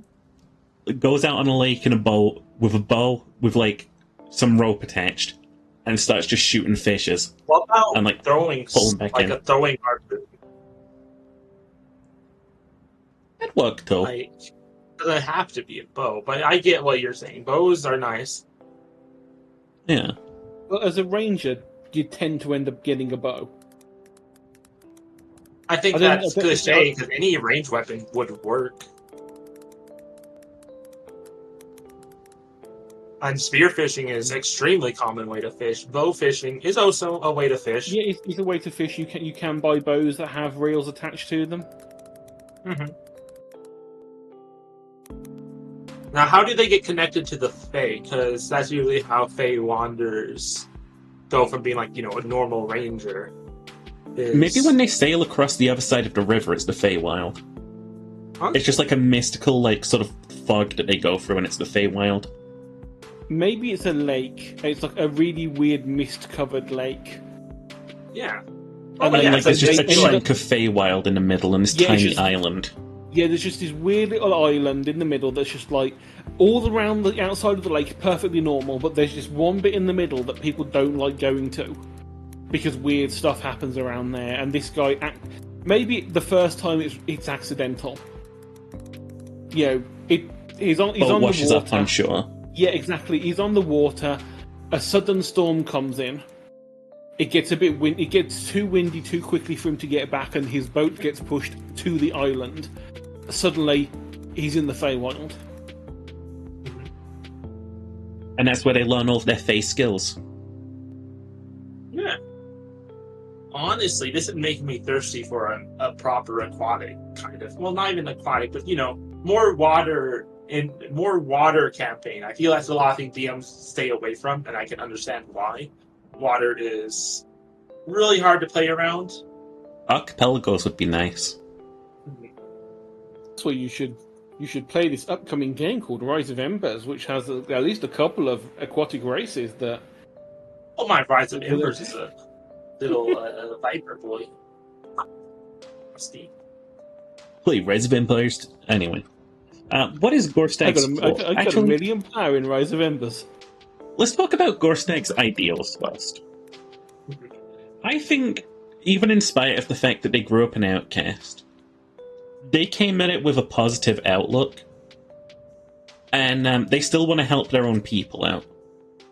Well, so Okay. they hunt if they have leftover stuff from hunting, they leave it outside the village for them Yeah. for them to pick up and use. I think maybe Gorstag wants to invent, like, good boats or good bows. Maybe their village is also on an island. Yeah. Or And maybe it's a like- bigger island than the Feywild one, but it's still a fair-sized island. So he's almost like a protector or as he grows up, he almost becomes like an unofficial I got something. protector. So the ecosystem for this island they're on, it has, like, a common animal that they hunt, but every winter the animal migrates, and it's like they're just content with starving. But Gorstag wants to build boats that can, like, fjord that sort of winter, and get out there and, like, chase those animals down. Mhm. In any case, I think their ideals are, at the end of the day, they want to help out their people, even if they know it's, like, not their responsibility.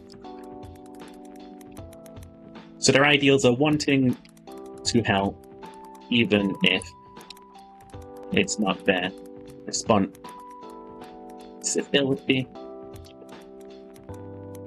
and knowing they shouldn't care too much.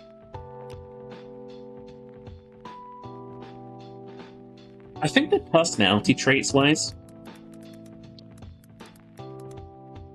I think once they get to know you, they're really like upbeat and happy.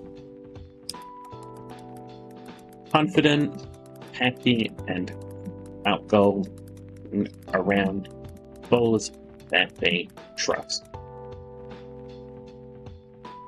But like, if they don't really know you, they're sort of more shy and reserved, but still kind.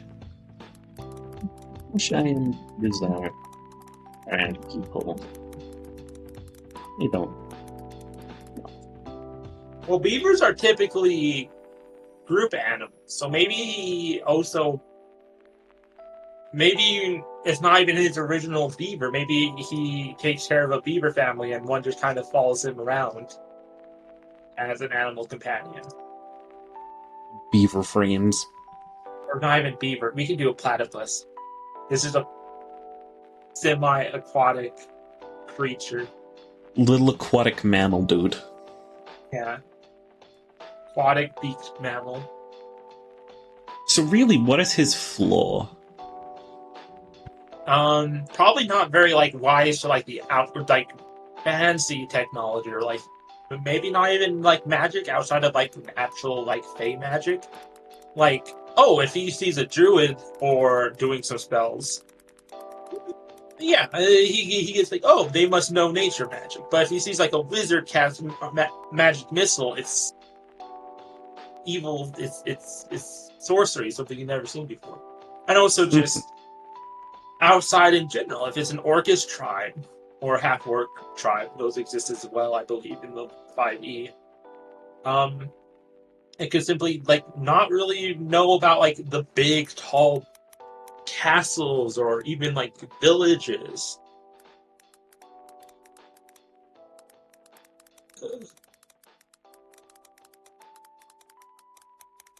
Maybe it's a beaver tribe. Like maybe that's their actual tribe, like the beaver tribe or like the platypus tribe.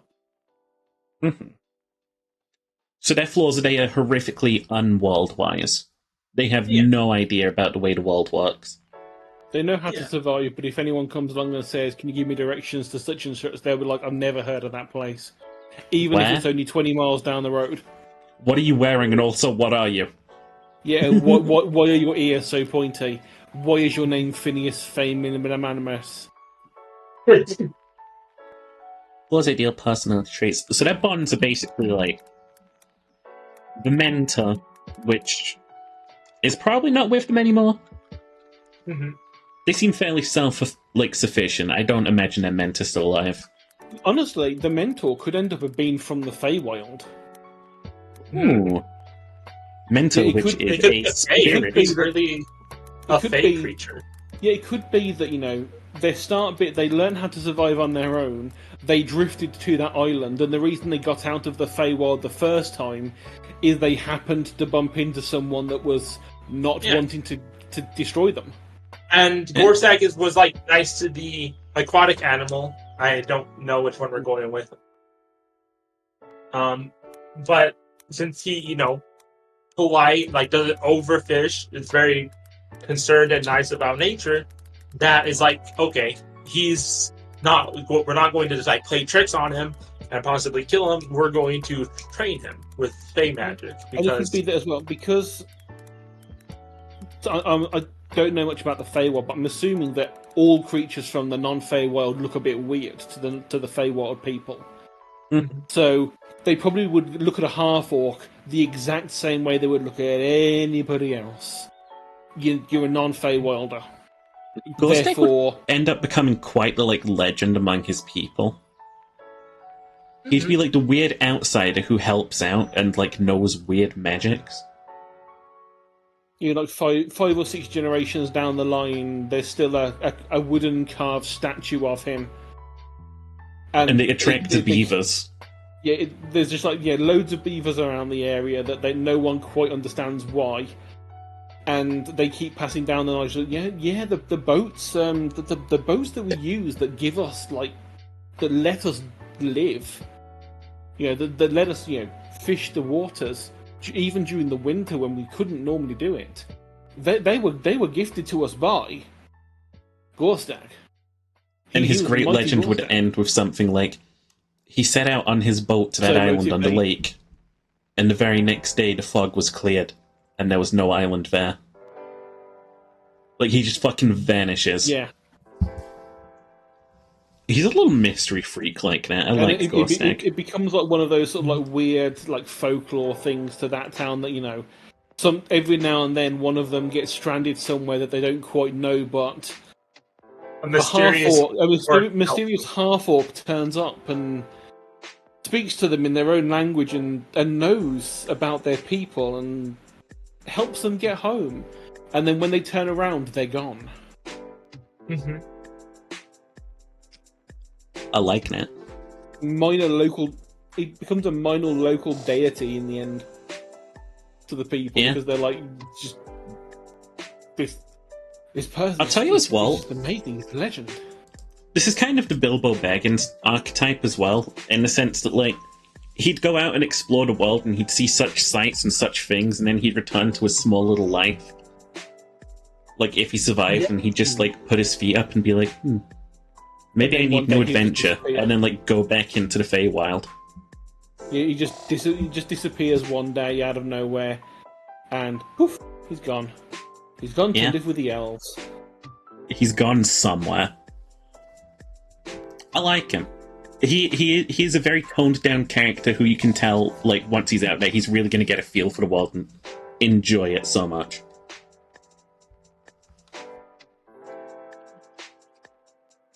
Mhm. Okay, okay.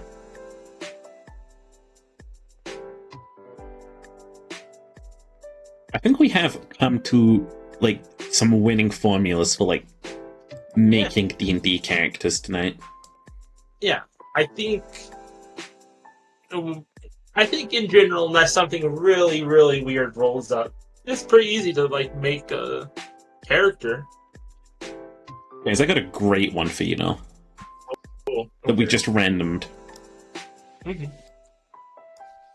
This is Please tell me it's a dragonborn bard that lived in a circus that I can steal. this Peleus Aloro, right? Sounds like Hey. a paladin. Pallid Elf, Oh, I have not heard of these. One second. an Artificer, Alchemist. They are a spy.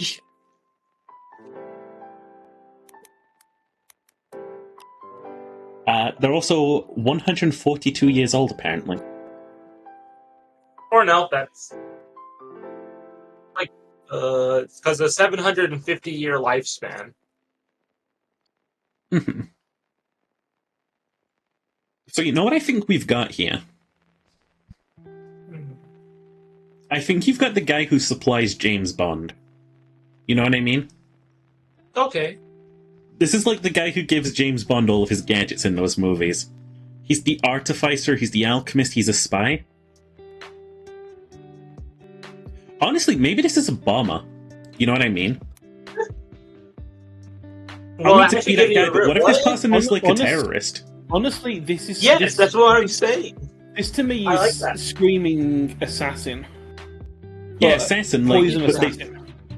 They're no, an not alchemist, necessarily they're- poisons, but like, what if they like make a concoction that fucking detonates? What You do know you what I mean? mean? Not poison gel. Explosive gel. Like what you see in like Batman game almost. I hate to use that game example, but I think that's something that just popped into my head. Yeah, I like the feeling that this. They could use poisons, they could use explosives. I get the feeling that they're like a prolific, just agent of chaos.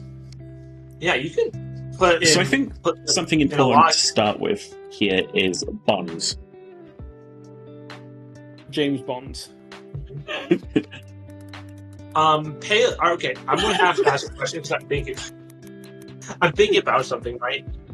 Palid elves are currently underground after the calamity, but they also have come up to the surface. Blah blah blah.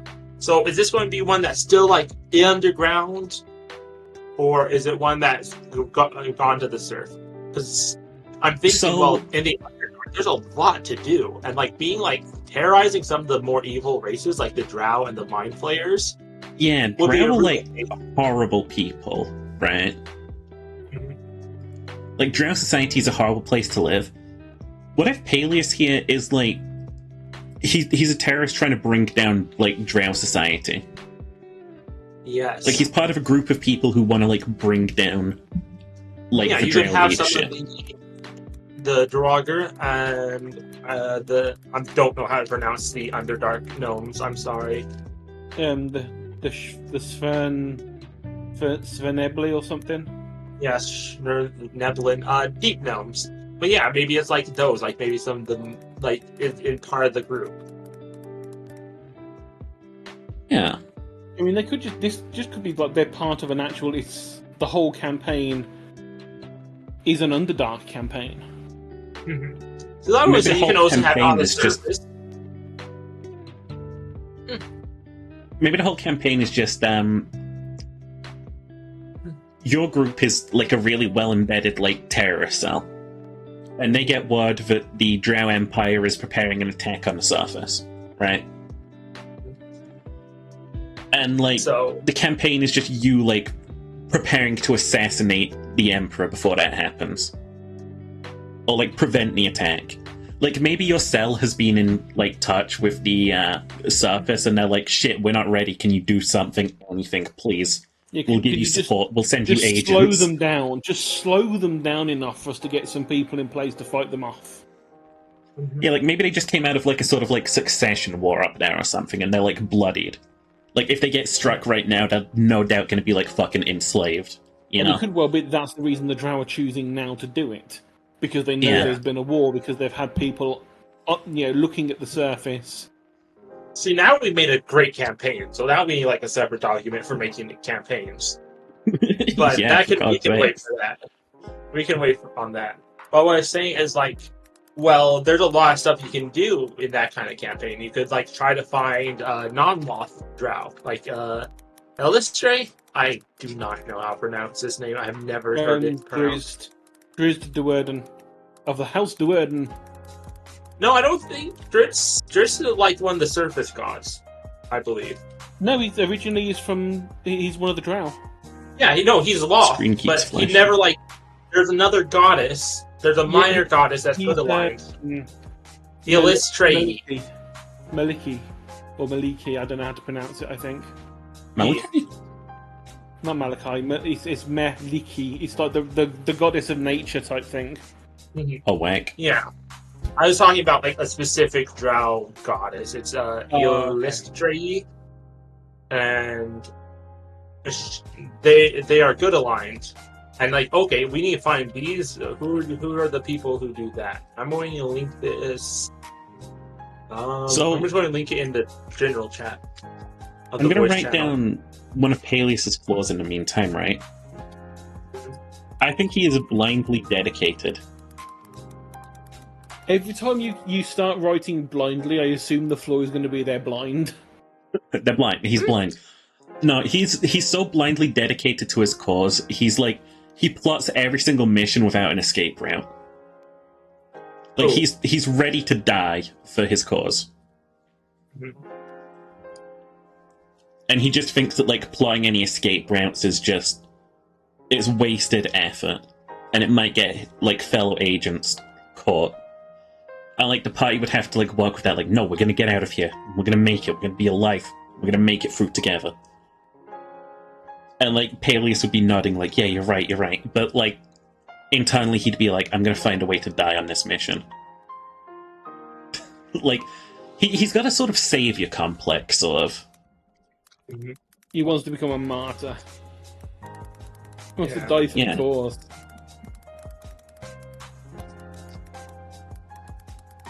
He wants to become a martyr for liberation.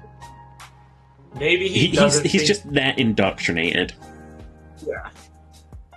Like, the bad guys are bad, but he's madly indoctrinated. Hmm. It's like how far will you go to destroy the evil?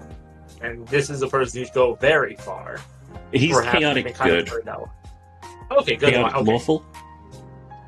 Like, he'd want to... Yeah, he'd be like, okay, I will burn as many homes as it takes, but we're going to get this done. Okay. I didn't know that it came with an alignment on the generator. Oh, no. It doesn't. I'm just inserting that. Like, he would be chaotic good, right? Like, he'd Well, want you to be could- doing the right thing, but he'd be wanting to do it, like, violently. You could have chaotic neutral and have it be like a revenge almost. Yeah. Like ex-slave, or maybe Not they necessarily slave- doing this for the best cause, but because he has a vendetta. Mhm. But we can roll with chaotic good. But I'm thinking, like, the thing with the chaotic neutral is, like, that gives some, like, why would they explode stuff? Maybe they don't actually care what blows up as long as, like, it damages the Drow society. Mm-hmm. Like, he doesn't care, like, if that hurts, like, maybe, you know, a child or, like, a Drow child, or he doesn't really believe that there could be good Drow. Yeah. But then the chaotic good, you know, he would obviously, you know, be a bit better on that kind of thing. Like, he would mostly just target military and religious places that won't have children. Mhm. It's got Bond, we've got flaws. Ideals are it's just going to be liberation. He believes in just liberation, freeing people from tyranny. 1 second.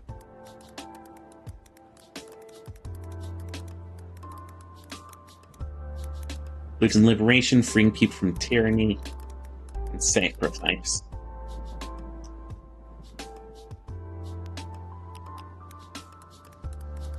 Personality traits. I feel like even in spite of this, they have like a kind of cocky streak to them. Oh, yeah. Like, in spite of all of this stuff, they've got like a bunch of character terms that's like, hey, yeah, we're gonna make it through this. We got this. These drow suckers don't stand a chance. Like, he's brash and confident. Well, I think you could open this up to more than just Drow. There's like the Beholders. Oh, yeah. There's the Mind Flayers, the Lithids. Yeah, but Peleus just But wants I to kill a think drow. you, like, yeah. But, yeah. No, you can cut out drow and then like put in whatever like oppressive overlord you want. Okay. Well, yeah, let's go with Drow Personality for now. Not overconfident, but I'd say confident and charismatic.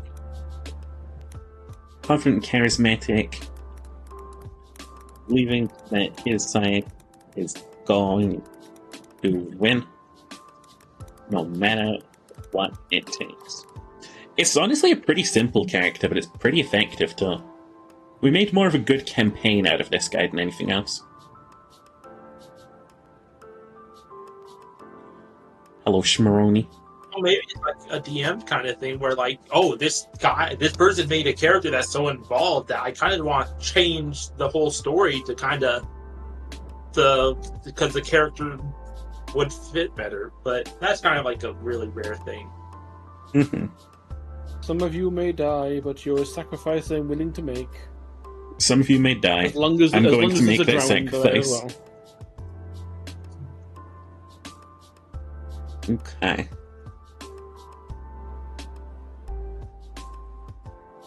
Oh god, would you be the kind of person to put No. explosives on people? And Oh, not yes. tell no, them? not chaotic. Chaotic good. I don't think a chaotic good person could do that.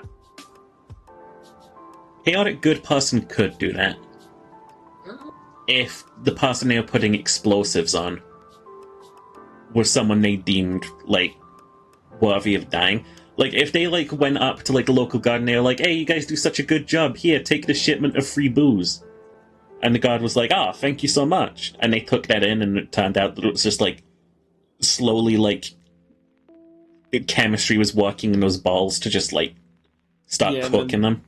It's basically just an entire like box of Molotovs he's given to them Yeah. with a timer set on there. So as soon as they open the first one, all of them go. And the whole You know, point this is just to campaign- take down the guard post. This campaign would be incredible for the very fucking theme of, like, slowly coming to terms with the fact that the guards are having to wise up. Like, more of the presence is being taken away from the army to be put on the streets, like hunting down terrorists. They're getting more suspicious. You can't act so openly anymore. You could have double crossers. You can have traitors on both See- sides. Oh my god. This entire campaign would be fucking incredible. Like, imagine you blow up a guard's post, but it turns out you were given, like, false info and you just destroyed a bit of resistance contact. Mm-hmm. Gee. Yeah, there's just so much you can do, like targeting, like figuring out what you want to target. It'd be kind of Like, are you XCOM. going to go for like the religious buildings, like the lost shrines, or are you going to like go for like their military stuff, like their armory? And the DM spending every single second considering your decisions and being like, okay, well, this is going to make the enemies feel this way. Like, if you just attack the armory, it's like, okay, maybe the guards are pissed off, but, like, the civilians don't really care, they're just a little bit shaken up. But if you attack the church, it's like, It's not just citizens that are it going puts to be attacked, terror it's the in matriarch. everyone's fucking, like, No, that's the point. That if you attack the church in a Drow society, you've now got the noble houses looking at you and trying to kill you. That's gonna have gonna be like painful. escalation. Like, first it's just like normal guards, but then like driders, or maybe they even like trade some slaves to mind flayers to have like a mind flayer around. Yeah, first you'd end up, getting the Drow commoners that aren't really trained. They're just like common folk. Just You like end up- you take down the wrong thing. The noble houses that are trained in combat, in magic, the ones that have all of the priestesses with Loth magic, the ones that have the Driders, just like sitting in a hole. There's definitely not a somewhere level to throw one you in. campaign. That's what I'm thinking. mhm. You definitely could start this campaign at level 1. You simply couldn't do it. The last Underdark expansion that I played was on Neverwinter Nights. It's one of the expansions, and it started at level 15. And I know a lot of people don't like high-level campaigns, but I like them. I like high-level campaigns. It just takes a lot to balance them, and you're going to have to balance your combat encounters a lot, especially based on your party. Mhm. How much can we really do with what I just wrote down?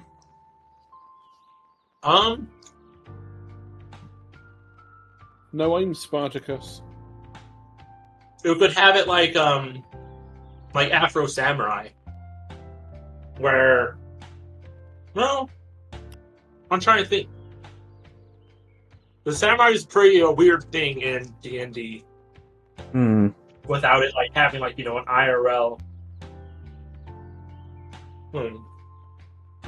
Because, like, I don't know, I'm trying to think, like, this fucking huge guy with, like, a sword moving nimbly, athletic. They would be, like, I think, the ultimate fucking fighter. Mm-hmm. I could see it just like a large samurai, like I was almost had me thinking like the living like the statues of samurai or other like warriors in the Asian area where there's little statues of warriors, but they're bigger. That's what had me thinking.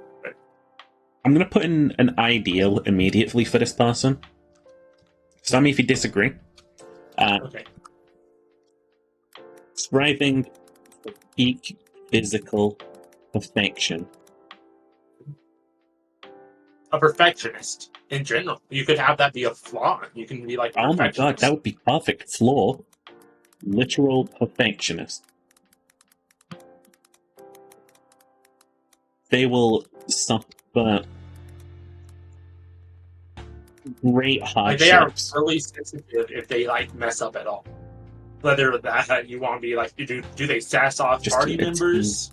Do they get Next. grumpy? Do they like Yeah, just go they would like silent? probably snap at party members until they like get called out for it, and then they'd be like, "I'm sorry, you were right," or something like that. Their team and themselves must be the best. And the best is what they believe it to be. So maybe their idea of like the best is like physical strength and agility. So like when it comes to the wizard, they're like, that's not good enough. If a combatant Push up. gets up in your face, they would be able to attack you. You need to start working on your core at once. Yeah. The fucking wizard go through the training regimens. Yeah. He has the wizard doing planks every night on the long rest. Maybe very like not even ritualistic. What's the word? Like patterns. Like when he like goes to bed, he like does like he sets up his sword, does a prayer, has like make sure everything's clean, the armor put down in a certain way. The practice drills. Yeah. He Like, would make the fucking party like do practice drills. Basically like Tai Chi, but with a weapon. Like he would be absolutely annoyed that the rogue just like throwing shit wherever and just throwing a bedroll down and falling asleep. He's like, okay, I take off my helmet, I set it here. I take off my armor, I set it here. I keep my sword close, but not in a way that would hurt me, but close enough like if we got attacked, I can just grab it and we'll be ready. Be disciplined. Yes, disciplined. He's had habits ingrained into him through his training. So that background is athlete, but maybe it's more accurate that they were like... I want to say that this person used to like run messages for the military. Mm-hmm. Like maybe back when the Goliath Horde was a thing coming down from the mountains and raiding towns, they ran messages to and from like command being like, it went well or it failed completely, and like maybe because they couldn't be fast enough to get a message somewhere in time, like shit fell through.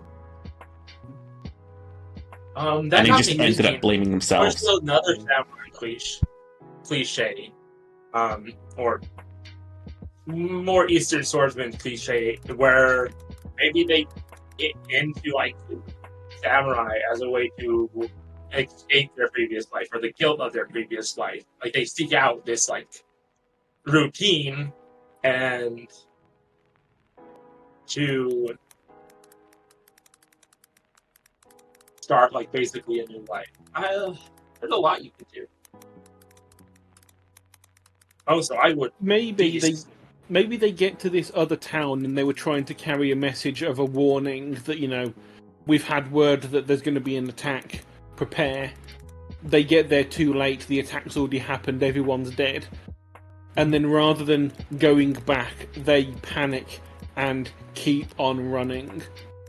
Yeah. They do not go home. They run away and they try and make a new life and try and forget that they caused so much death. Devoting themselves to their training to try and forget. You could also have samurai overlap with the monks, the monk monasteries. I'm fairly sure that can happen. I think I've seen an example of it once or twice where as long as like, you know, the normal monks and like the weapon monks at Kinsei, there's also samurai fighters. Mm-hmm. Basically, you know, people like people who didn't really like the no armor rule and the key usage, that they become more and more martial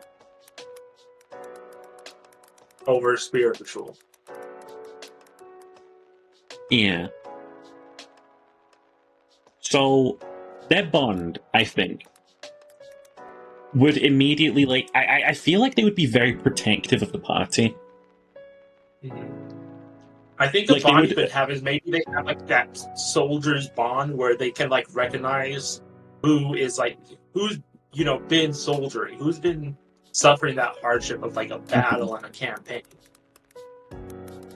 So like even if there's like an enemy soldier, he recognizes them and will treat them with more honor than, say, just like, a random bandit that tries to steal their stuff. You can recognize the pain in the other person's eyes, like, oh, you've seen some shit as well, haven't you? Yeah. So, yes, you have seen shit, I have seen some shit, but I will give you the respect that you deserve. I will make sure I put you to death quickly. Or like an honorable duel. Like, he will literally declare duels in the middle of the battle. This one's mine! Yeah. Yeah. And like, he would get only mad a true if, like, warrior can put to death another. Yeah. Which might cause some issues with the party. Like say, if he wants to duel the big bad guy, well, usually you would need help with that. So either the party would have to find something to do, like just focus on the henchman, or like risk upsetting him, and helping him. Since it's the big bad guy, you'd hope that by the end of the campaign, there would have been some kind of character arc that maybe he's okay with letting people help. Oh yeah, true. I like this flawed warrior. They are at the peak of their game, but they're so fucking flawed. Like, so I think imagine get to the end of the campaign with this guy. He's seen the big bad for the first time, and he just turns around and just says, "I can't do this on my own." Yeah. After every single fight, he's always been like, "I'm going to take this one out from just me. You take the rest. I'm taking this one." And then finally, he looks up at the big bad guy. He's like, "Yeah, this one's beyond me." Cool. Like maybe he's not like noble, but he is polite, I guess. Or in general is. I don't know. Just very honorable. Maybe it's the fact that he's trying to take on the hard enemies to stop other people risking their lives doing the same thing. Mm-hmm. Which is why it's so hard to realise, okay, this is one that I cannot do on my own. Mm-hmm. I like this character because especially when I'm imagining it in my head, I'm like, I see that big Goliath-sized katana, and I'm like, I do not want to fight that person. So interestingly, whenever I generate one of these, it actually does come with a picture. Okay. Let me just put up a new slide so I can show you guys what's wrong with this one. Is it not a Goliath? No, it's a Goliath. It's just that's that's not a katana, is it? No. Samurai don't necessarily have to use it. I guess. You know what? That's honestly kind of based. I'm a samurai and I use a great hammer. A great hammer. Yeah. I respect it. I like it. Yeah, all of these come with a free little picture, so I've been enjoying that without telling you guys. Thank you for showing it. Okay. Also, how you see your character, is how you're also going like. It's kind of like unintentional almost. How you see your character is also going to change like how you think they act and how they perform in battle. Oh, this is interesting. Mm. I have no idea with this one, so I'm just going to start writing this out. Okay. And I'm going to need Al. Can you search this up as I write it? Right. All right. Oh, that is a monkey Magic the Gathering. Simic makes me no think idea. Simic hybrids are basically creatures that are melded together. Okay, so this is like. Oh, okay. This one's hard because Plaintiff, I think, is also part of the Magic the Gathering set, but it's a completely different faction than the Simic. We could just generate another one because this feels whack. Way of the Sun Soul is also really whack because that's basically the anime Dragon Ball Z key fucking Kamehamehas. Plaintiff. But I don't want to get rid of this because part of it's also like a challenge. Okay. So, define plaintiff. Anyone, Let's please. see. Oh It's shit, define it's plaintiff. it's the attorney. It's the one that is not the defendant. Oh, the prosecutor. Yes, prosecutor. Well, not so much the prosecutor, No. but Oh, yeah. the person that's turning up that has the grievance. Oh yeah. Oh. So it's like, you know, Okay. I need to relearn all of my. someone has broken into your house and stole your stuff. You take them to court to say they broke in. You are the plaintiff, being looked after by Okay. an attorney. I'm They going are to the shit, how- defendant. I'm going to link like a quick overview of the settings Simic come from in the general chat of the voice call. Okay. I'm gonna search D&D plaintiff because it can't be the same thing. But this is from when they did the Guildmaster's Guide to Ravnica.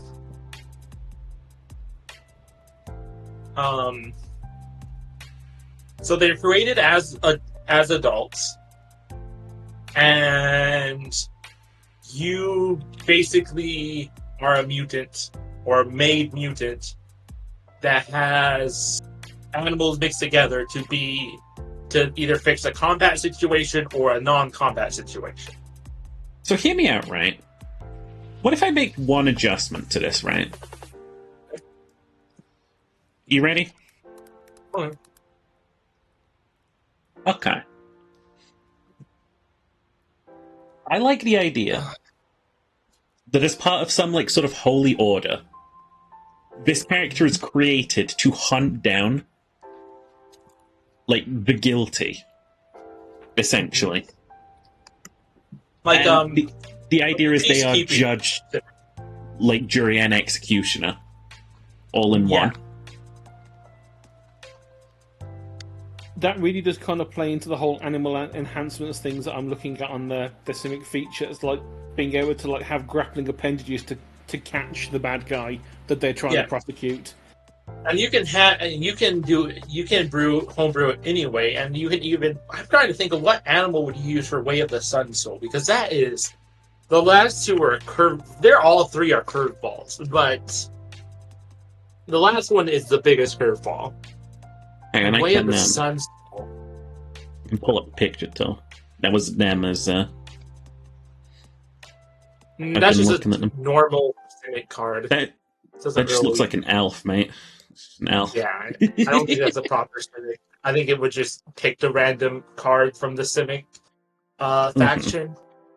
So you have you have your Radiant Sunbolts. What kind of creature would even facilitate that? Like, Fireflies, anglerfish, things with bioluminescence, okay, Oh my fucking god. jellyfish, Bioluminescent. you're actually so, Jellyfish. Thank you, Jeremy. I wanna be jellyfish, right or back. octopus and That's stuff fine. that have like tendrils. Holy shit, to what if they grab have like a things. fucking. What if they're a part jellyfish, right? And when they like punch people, it like stings the shit out of them?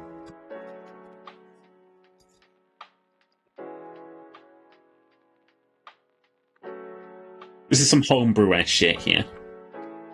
Well, to be fair, Unless you it's not much different from the fact that at 5th level they get acid spit normally. At 5th level they gain, poisonous fist. Yeah? And it doesn't necessarily have to be like poison, deadly poison, but like it could be a paralytic. And the more you punch them, you just it does like extra non-lethal damage. Oh, you know what would be really good with eventually this? you will knock them out, and then you can catch them and take them away. Hear me out, right? There's a massive underwater civilization, right? And sometimes criminals are found guilty and they're told to present to court. But due to some like awful legal shit, sometimes It's Those criminals- Dog the Bounty Hunter, but underwater. no, but like these criminals, right? They're like, okay, I know for a fact regular authorities they can't come for me on land because they can't breathe the air. So what I'm going to do is I'm going to go to a underground mage and have them enchant me so I can breathe above water. And so Oh, well, like they they're send hybrids. this character out because they're a hybrid who can breathe on both land and water to hunt and drag people back. Mhm. I had an idea why I was gone. In Simic Society, you're going to have a lot more nocturnal as well as, day people, because there's going to be a lot of mixed animal traits, and a lot of animals are nocturnal. So you're going to need a guard or someone to patrol the city during the night, just as much as you need one to patrol during the day. So I think that could tie into the Way of the Sun Soul. Yeah. So you got I like the idea that the Simic here is you have one creature that's spliced into them that's heavily sort of daytime and land, and the other one that's nighttime and underwater. Yeah. So they can do both.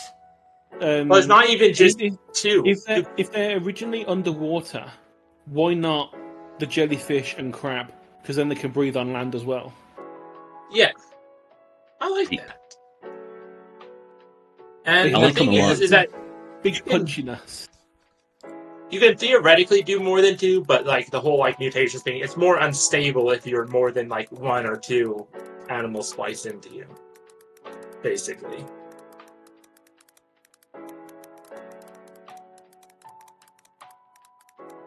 Yeah. Because I imagine, in a Simic society, you're going to need peacekeepers that are flexible and What I maybe was be able to thinking, function day or in different environments. I wasn't thinking that it was a Simic society. I was thinking they specifically bred a Simic to be this hunter position. They I was just thinking made a Ravnica. bounty hunter to go and hunt people that escaped onto land. Yeah, because people were escaping onto land, and the fish people couldn't breathe on land. To Ravnica. We're not sticking to Ravnica. We're sticking into just a general fantasy setting. Okay, that helps you a lot. I was still stuck in Ravnica. There's that D&D race that can't breathe on land, and I imagine sometimes they're criminals. They revert their fins for lungs, and they go on land to escape the legal system, and that's where they have to send this Simic. Sevenced? Hi, Ezzy! You are Sevenced. I love you. Jazzy! No, Ezzy. Izzy. Jazzy! Ezzy! The Brody femboy of legend. So, Incoming, I'm not a femboy. I think this character's flaws, right? Right out the gate, they have been grown specifically for this task.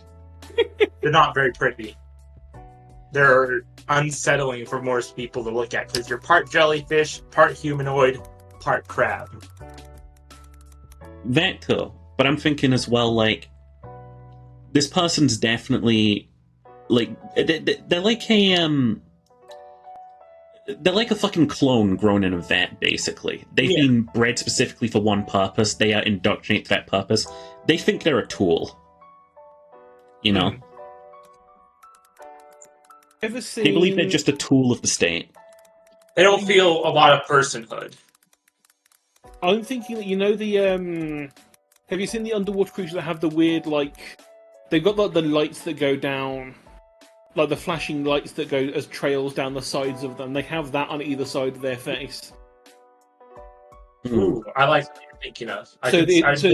People look at them and go, that is not normal. Well, you could have a lot of stuff. Oh, they're part jellyfish. Well, their skin can see through. You can literally see their organs if they're not wearing any clothes or armor. Or the crab thing would also reverse that, because then they would have the exoskeleton kind of stuff. There's so much you could do with Simics. I'm betting all three of us have a different image of this character in our head.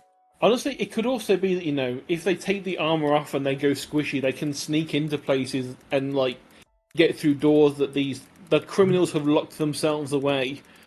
And one of the things that they can do as the jellyfish and octopus and whatever else they've been spliced with is they can just whoop themselves down.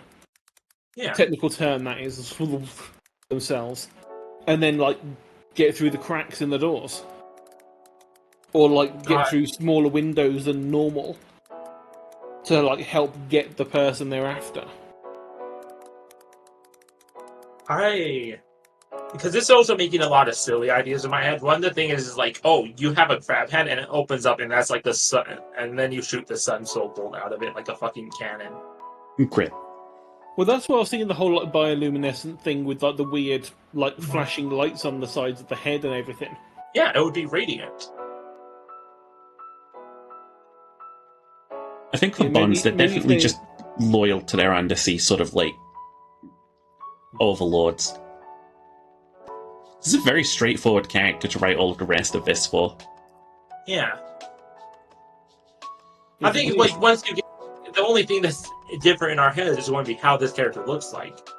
But besides from like the main stuff, having a background for like that grown creature that's literally grown as a mature adult, no childhood, no real, probably not a lot of major understanding of the overworld.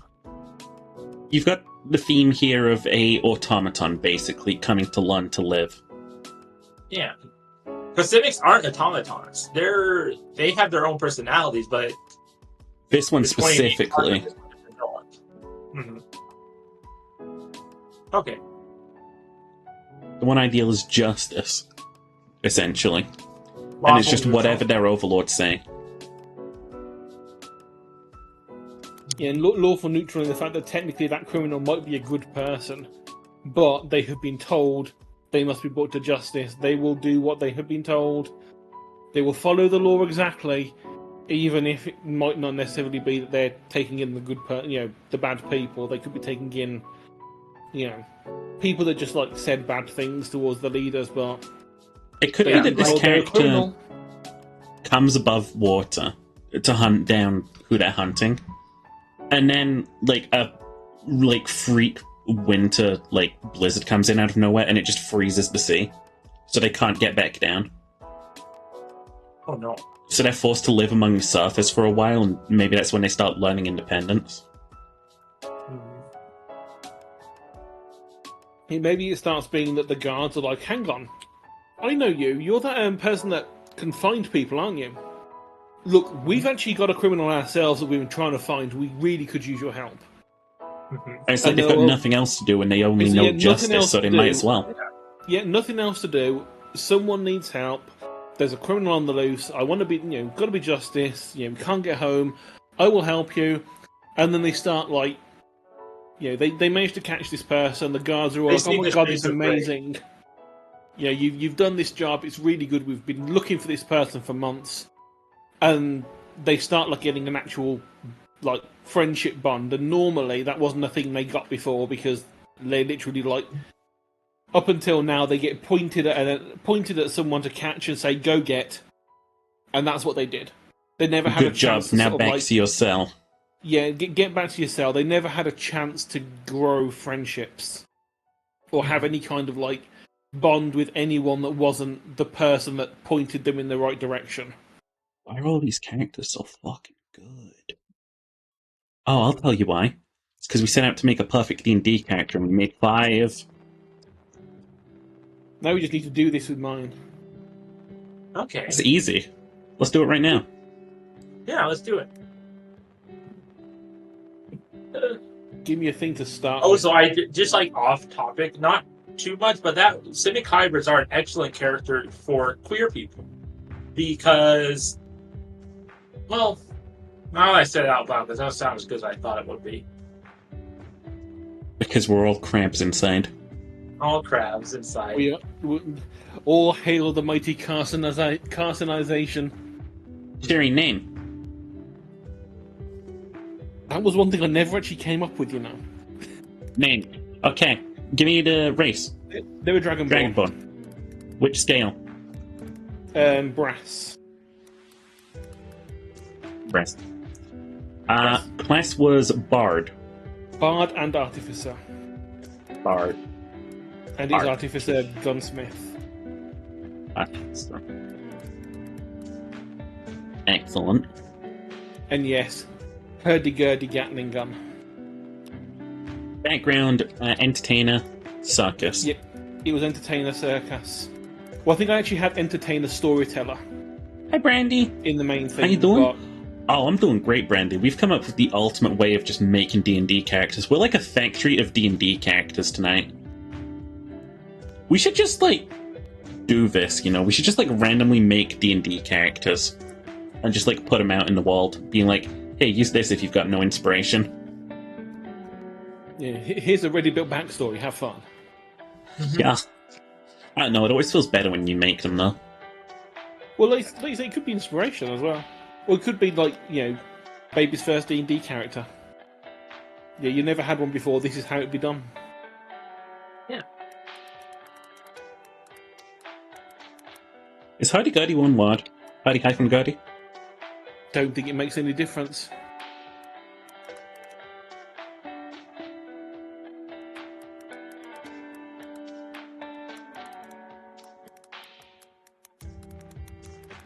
That's as far as we're at. Right? Wielding a hurdy-gurdy Gatling gun, this Dragonborn.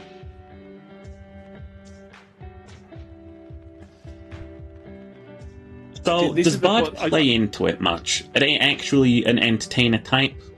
They were a storyteller. They were a storyteller. That was made. They were. I'm trying to think about, because like I say, this was like about 3 years ago that I created this like basic character because I never thought I'd use it.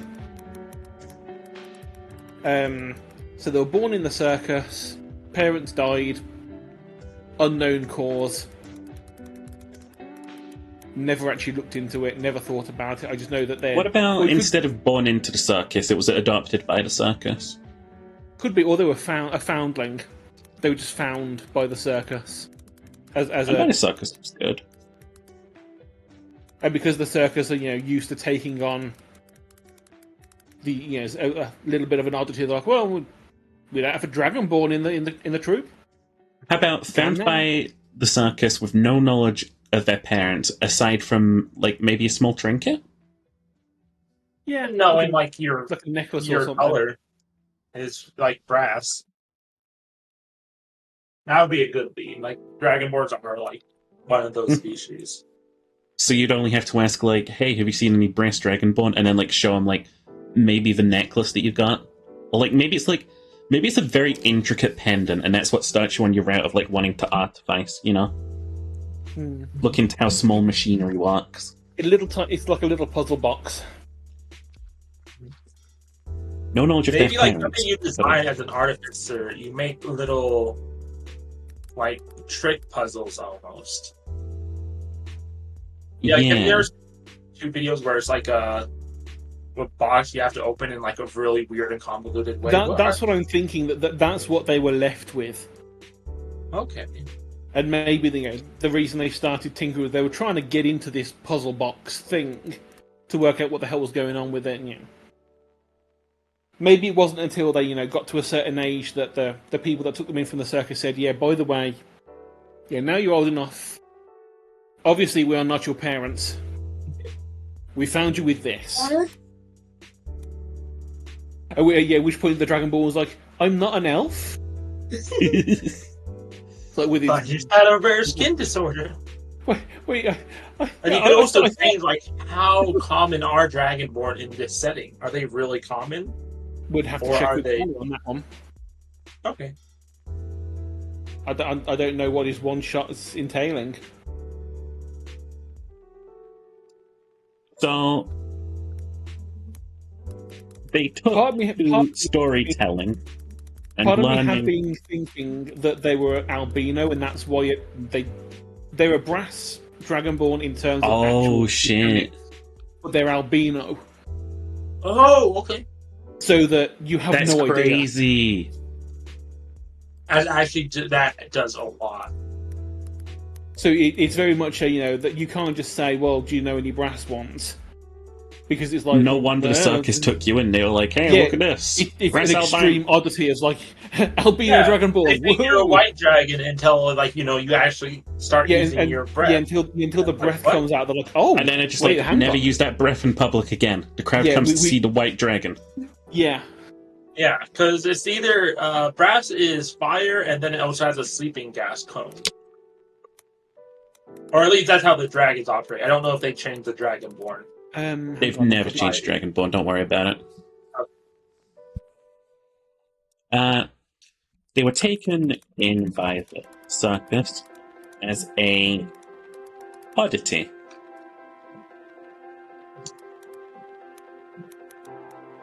Quotation: the world's only white dragonborn.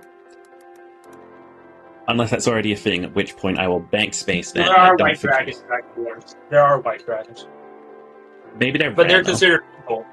Well, the white dragons are considered evil, but white dragonborn can be any alignment. Okay.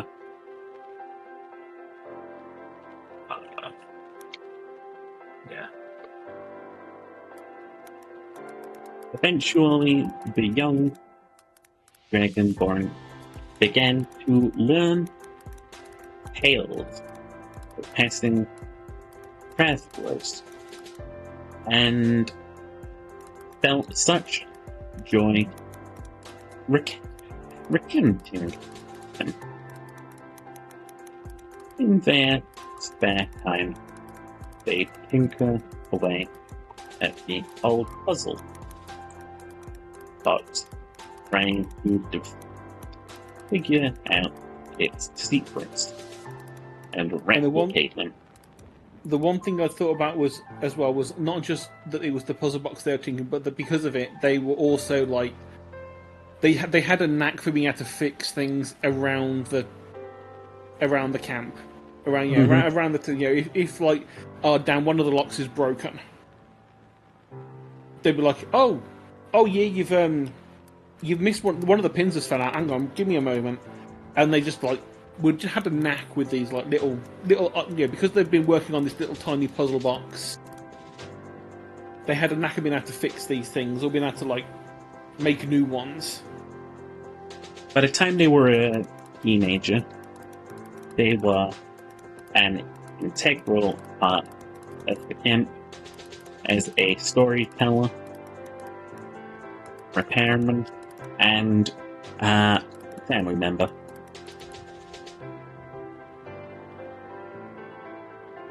Okay, what's the moment that pushes this person out to do adventure?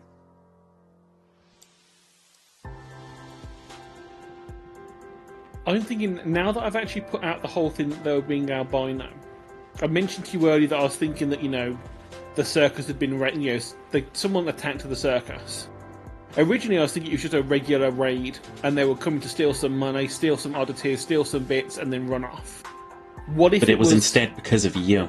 Yeah, they were coming for me, but because they thought that like time. white dragons were evil. Yeah, either it was a bunch of people coming to get the white dragon that was evil, or someone knew more about my background than I did. We would have a pretty similar backstory then. Okay, Which people thought that witches were evil, so they killed my people. People thought that white dragons were evil, so they tried to kill you. There's a future Bond right there. Yeah. You gonna canonize it? If eventually, once I've met your character, it could happen. No, I mean like this plot beat. Yeah, I do like that idea. Yeah, I mean, I was thinking it was either going to be that they came because I was evil, or that they knew more about it, and they were coming to take me to.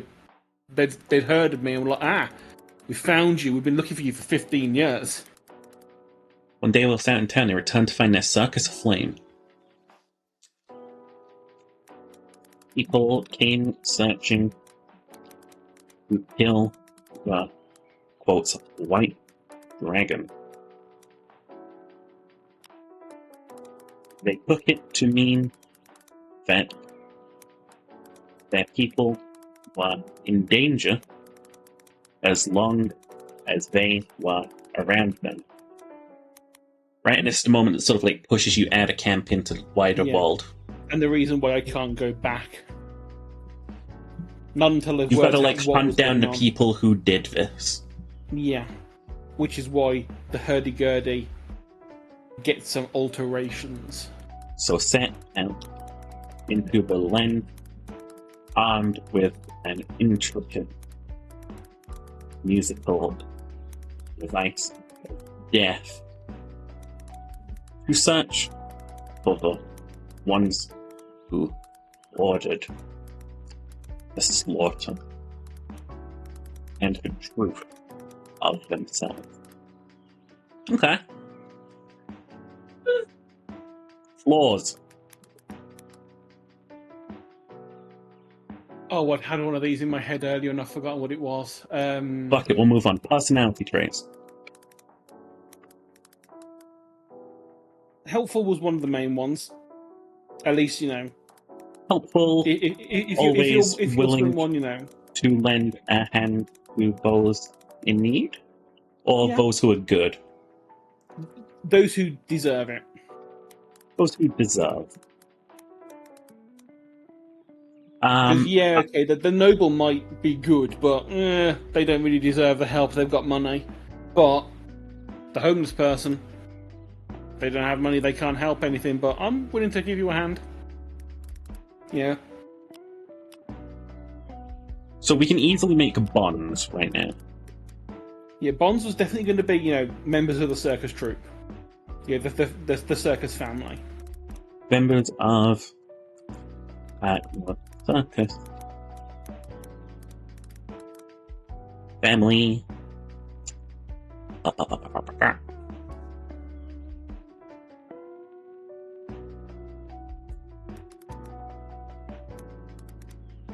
The only family you think you need. But there is a dangerous secret surrounding your real family, which you must unravel. Because it could be that the reason why the character was abandoned was because there was some dumb prophecy about a white dragonborn. You never know. Yeah, the white brass dragonborn was set to do something, and so the family was like, no. Give them to the circus. No one cares about the circus. None of the people none of us will know about it. We will never know where they've gone. Yeah, because there's a lot of dragons that can use fire, and I even think a few of them have the sleeping gas thing too. Dragons. Yeah. So, I feel like personality traits. You also want to entertain and uplift. Well, yeah, he's wanting to entertain, wanting to bring smiles to because that's just ingrained in. I think. Oh, that was what I was thinking of as a flaw was that they always try and put on a smile, even if shit was going horrible, because they've grown up to be the entertainer. They can't show that they're sad because that would ruin the circus experience. That would ruin. You can't make the patrons feel sad. Just because you're having a bad masking day. your feelings. Yeah, you're very, very, masking the feelings. You always got always putting a brave face on. I'll say also outgoing and always trying to uplift as part of personality. Yeah. And raise spirits. Oh my god. There we go.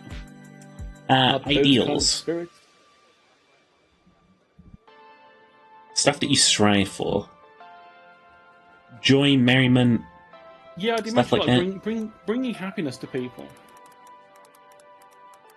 They're an entertainer at heart. They grew up being an entertainer.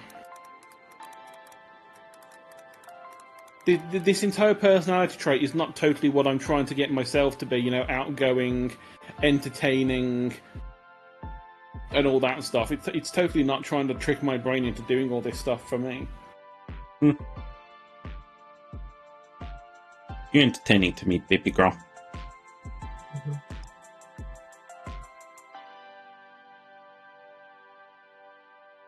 Are there any more flaws? I get the feeling that seeing the camp being attacked might have fucked them up a bit. God, what if they've actually got a slight fear of fire when they're a fire breather? Oh my god. I was going to say that maybe they are very they like to stick it to the man. If they will, even if it's some goblins or kobolds in a kind of ghetto area, they'll stick up for them. I've been thinking up No, no, another no. one as well. That's What the if positive trait. Sorry.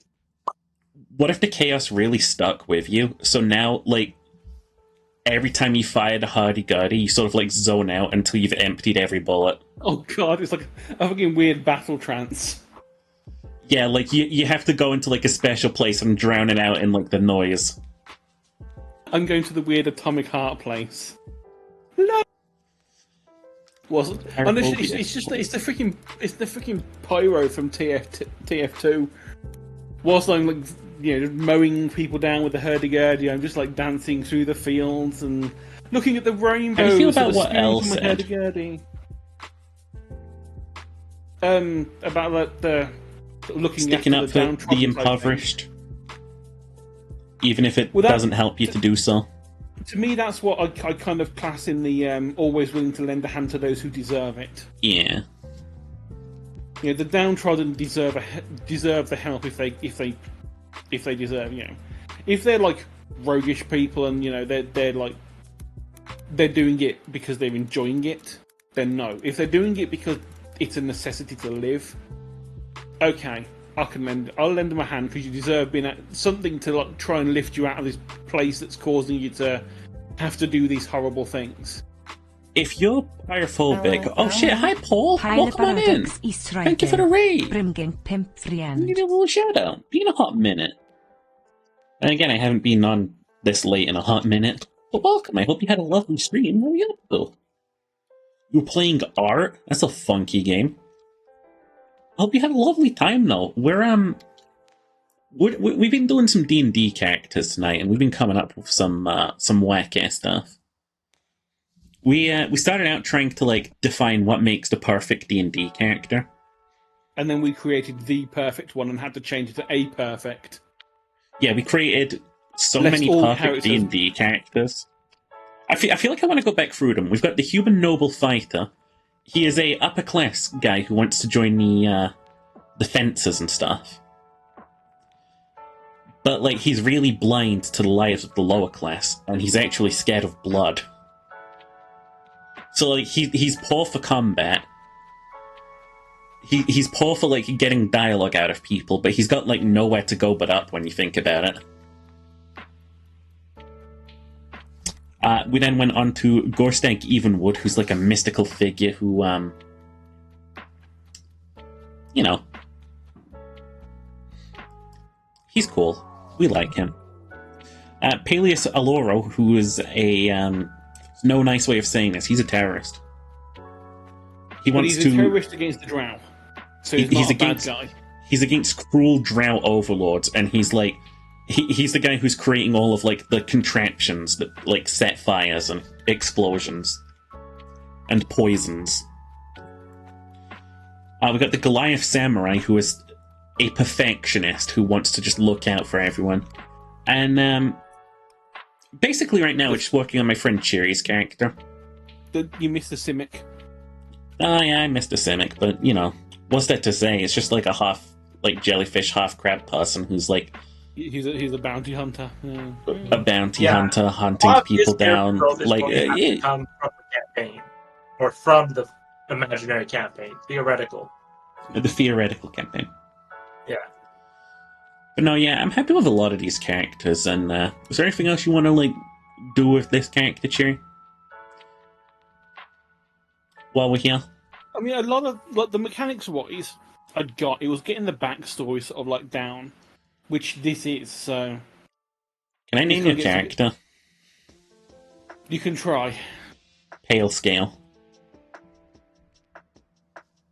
I like it. Or something that I think they like a circus would name you to get attract. Yeah, it'd be an attraction name, wouldn't it? Yeah. Come visit the mighty Pale Scale.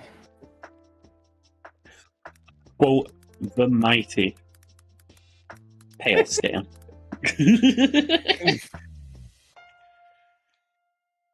I'm going to copy paste this to your DMs. Copy yeah, paste yourself from my DMs. It's hard as fuck making like D&D characters. Like it's a headache for me. See, my issue because it's been so long, and I never used to do a lot of backstory stuff in general anyway when I did them. Mhm. I very much was like, this is the basics. Let the DM know. If at any point the DM has an idea of like working that, the basic stuff in and adding a bit to say we could do this, they were more than welcome to. Mm-hmm. That's another thing you should talk about your DM about homebrew, because I think straight D&D can be a bit limiting and also kind of weird. Like, not just full on homebrew, like, oh, most powerful thing, but like, hey, could I like have this feature instead of that? Because some things will just make more sense to the character. Like we're If you want doing to add with one, that, like we're doing with that Simic. The Simic did not have a couple of the things that we'd suggested adding, but it would make sense for the character to have been given those animalistic traits My D&D as part of character what their job would be.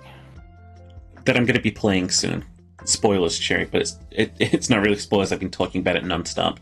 They have an umbrella that is near impenetrable at the front because it's just like made of fucking like old magic materials and stuff. It's just an artifact. And when being attacked from the front, I have 25 AC. That makes sense to me. But like when being attacked from behind, I have 10. Like, I get fucked up if I'm stabbed in the back.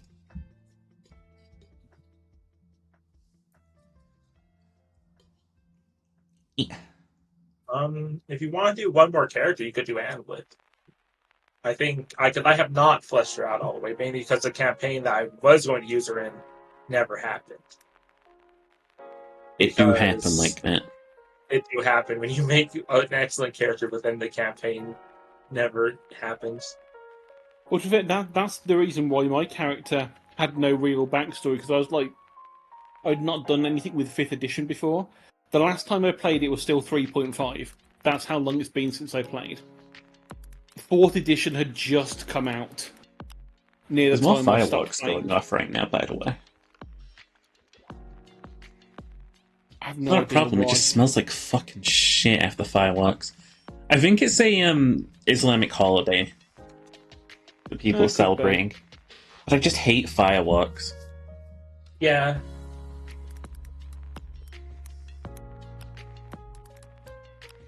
Okay. Name? Andlet. Andlithe. And I don't have a last name. The, sorry. Okay. But... And I don't have a last A. name. I said it's going to be elvish of some sort, or aquatic elvish. Half aquatic elf, or half ocean elf. Ooh. If I say half elf, ocean. Yeah. Uh-huh. Bard Bard. College of Lore. And I think the background is just... Is there an archaeologist? I forgot what the exact background I I picked think for it, there but it was is an something like archaeologist or historian. background. I should have had a list up. Yeah, there is archaeologist. It was in TOA. Archaeologist. Okay, so you said So- lived in a small town. Small village by the ocean. Her mother was a net maker, and her father was an aquatic elf who lives pretty close to the village, but under the water, of course. And they were kind of Romeo and Juliet, except none of the real tragedy. It was more just really. It caused a lot of tensions, but then kind of mellowed out over time, and kind of made the two closer. But then kind of they split up because they can't really be together. It was a young love.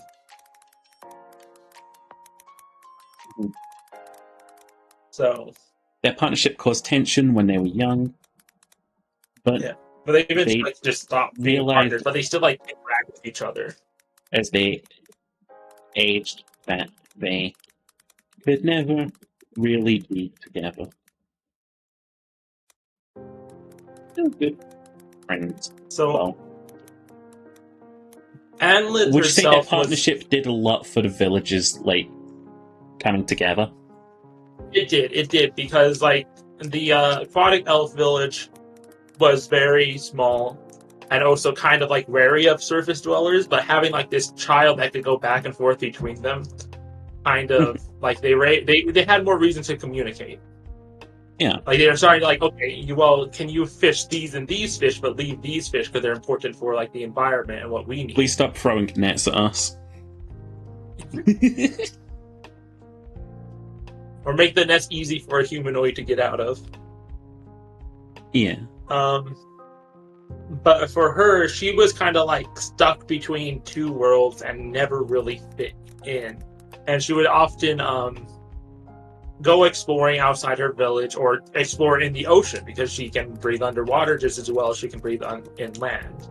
So she would explore the forests and the ocean's floor, the ocean's depths. Yeah, she didn't really like the small village life.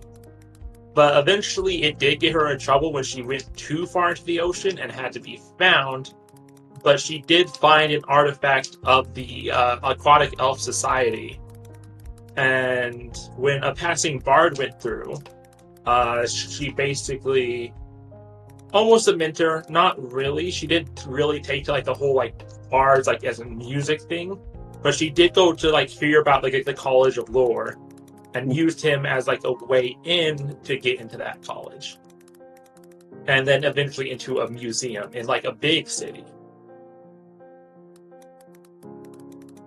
A traveling bard taught her some musical lore, helping her to get into college, and by extension, employment at a museum, or like... Yeah. I would say employment or contracted.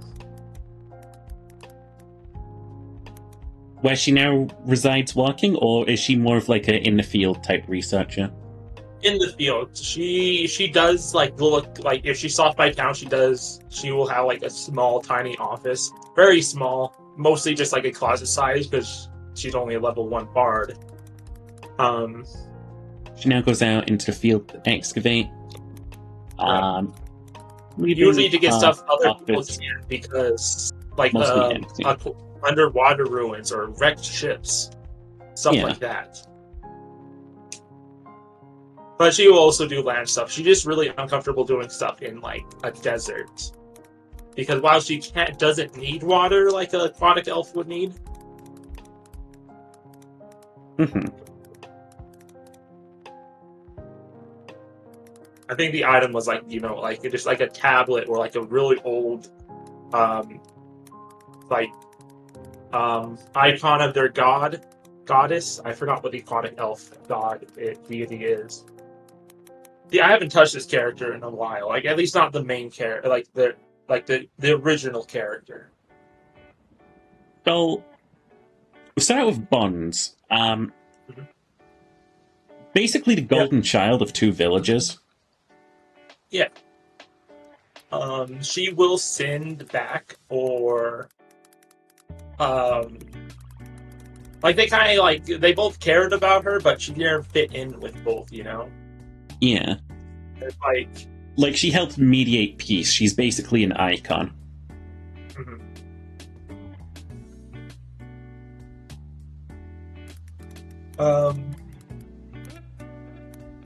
But she does send back gold because she makes a lot more money than say like a small village could do.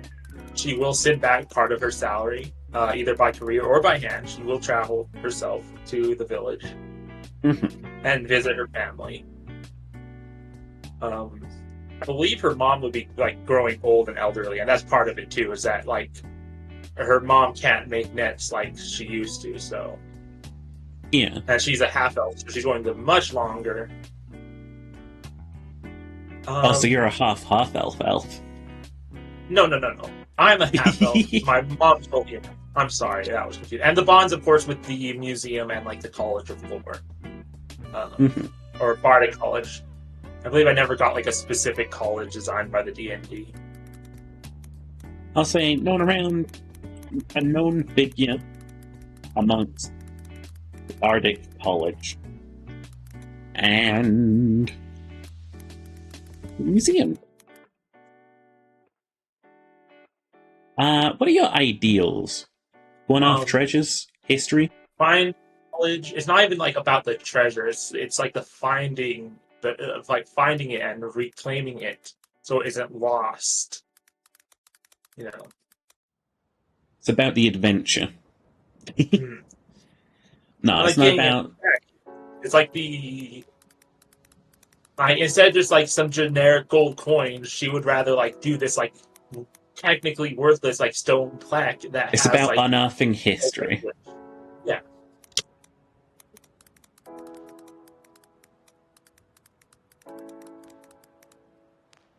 Personality traits inquisitive? Yes. She is antisocial and for a bar. She's introverted, but she also will like nerd out about like her work and like stuff knowledge she's aware of. Like she'll be like silent, but then you ask her like a question and that will spark her interest and suddenly you're hearing about like how orcish like a specific orcish tribe used like their history and their iconography. And flaws. Yeah, the antisocial introverted doesn't really care about. She cares about people as more. I almost want to say she's I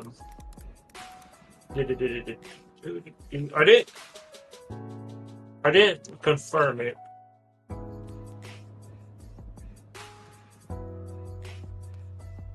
Antisocial and introverted. She cares about people more. Not sociopath, but psychopath, where she just kind of doesn't Studies really. people. She more so studies people than like forms bonds. Yeah, and like part of her is because she is still like young and you know new is that she has to like get over her like social anxiety and like social like dislike of the situations to do both the bardic stuff, which you need to do for the bardic actions. You have to do some kind of social thing. It doesn't have to be music. It can even be like a war dance, but for her it would probably be like reciting like an old story or something. Yeah. Okay. But yeah, she does not. She would rather save some ancient knowledge than save a thing like she would want to save both because it's useful to have like someone on your side. But she had to. She would if there was like some ancient tablet that could change like the way we how we view language of like this ancient race. She would probably prefer the tablet over the fellow adventurer. Mm-hmm. Okay. Is there anything we missed? Not that I see. But I'm also feeling a bit weird right now. I get you. And then I copy paste this to L. Thank you. And then I wonder if I'm actually going to sneeze. I realize that I'm not going to sneeze. And then suddenly he sneezed. I'm not going to sneeze. I'm not going to sneeze. I think I'm going to wrap up here for tonight. Mm-hmm. Now, because it was definitely getting played, an 8th would have been... Twitch, go away. If you want to do a little streamy after this, Cherry, I think I probably will. you want me to raid into your beautiful ass? No, because I'm going to have 10 minutes of like letting Masturbating. my brain turn off. Actually, going to have a piss. Ooh. So get over here. No. But thank you all for stopping by. This has been a fun little experiment. I've liked this a lot. Thanks for inviting me. I wanted to really sort of like dissect what I like about making characters. I think we did that here with like all of these characters who are just like perfect in their own ways. Here's my thing. I usually play humans because I feel more relatable towards like a human character. But I feel so like I could relate to a lot of these non-human characters too. But yeah, thank you for stopping by. It has been fun. Again, this is I don't often do like D&D content. If I'm doing TTRPG stuff, it's usually Rise of Embers, the RPG we've been working on, and I don't know. I might one day end up like doing a D&D campaign on Twitch, but it's unlikely. And let's face it, this character design stuff that we've been doing today doesn't have to stop at D&D. This would work for any RPG system. Granted, they might not have the flaws and stuff built into their character sheet, but nothing's stopping you from adding them into like the note sheet to help. Honestly, I think D&D really gets that thing right. When you boil a person's character down, you are personality traits, ideals, bonds, and flaws. I rarely play humans, but that's because I like putting myself in like a different shoe, you know? Like thinking, how would it be for this race? I do have a few. I do have a human rogue that is A rogue. Intelligence. Me too! Hey. I love Mastermind archetype. It's my favorite.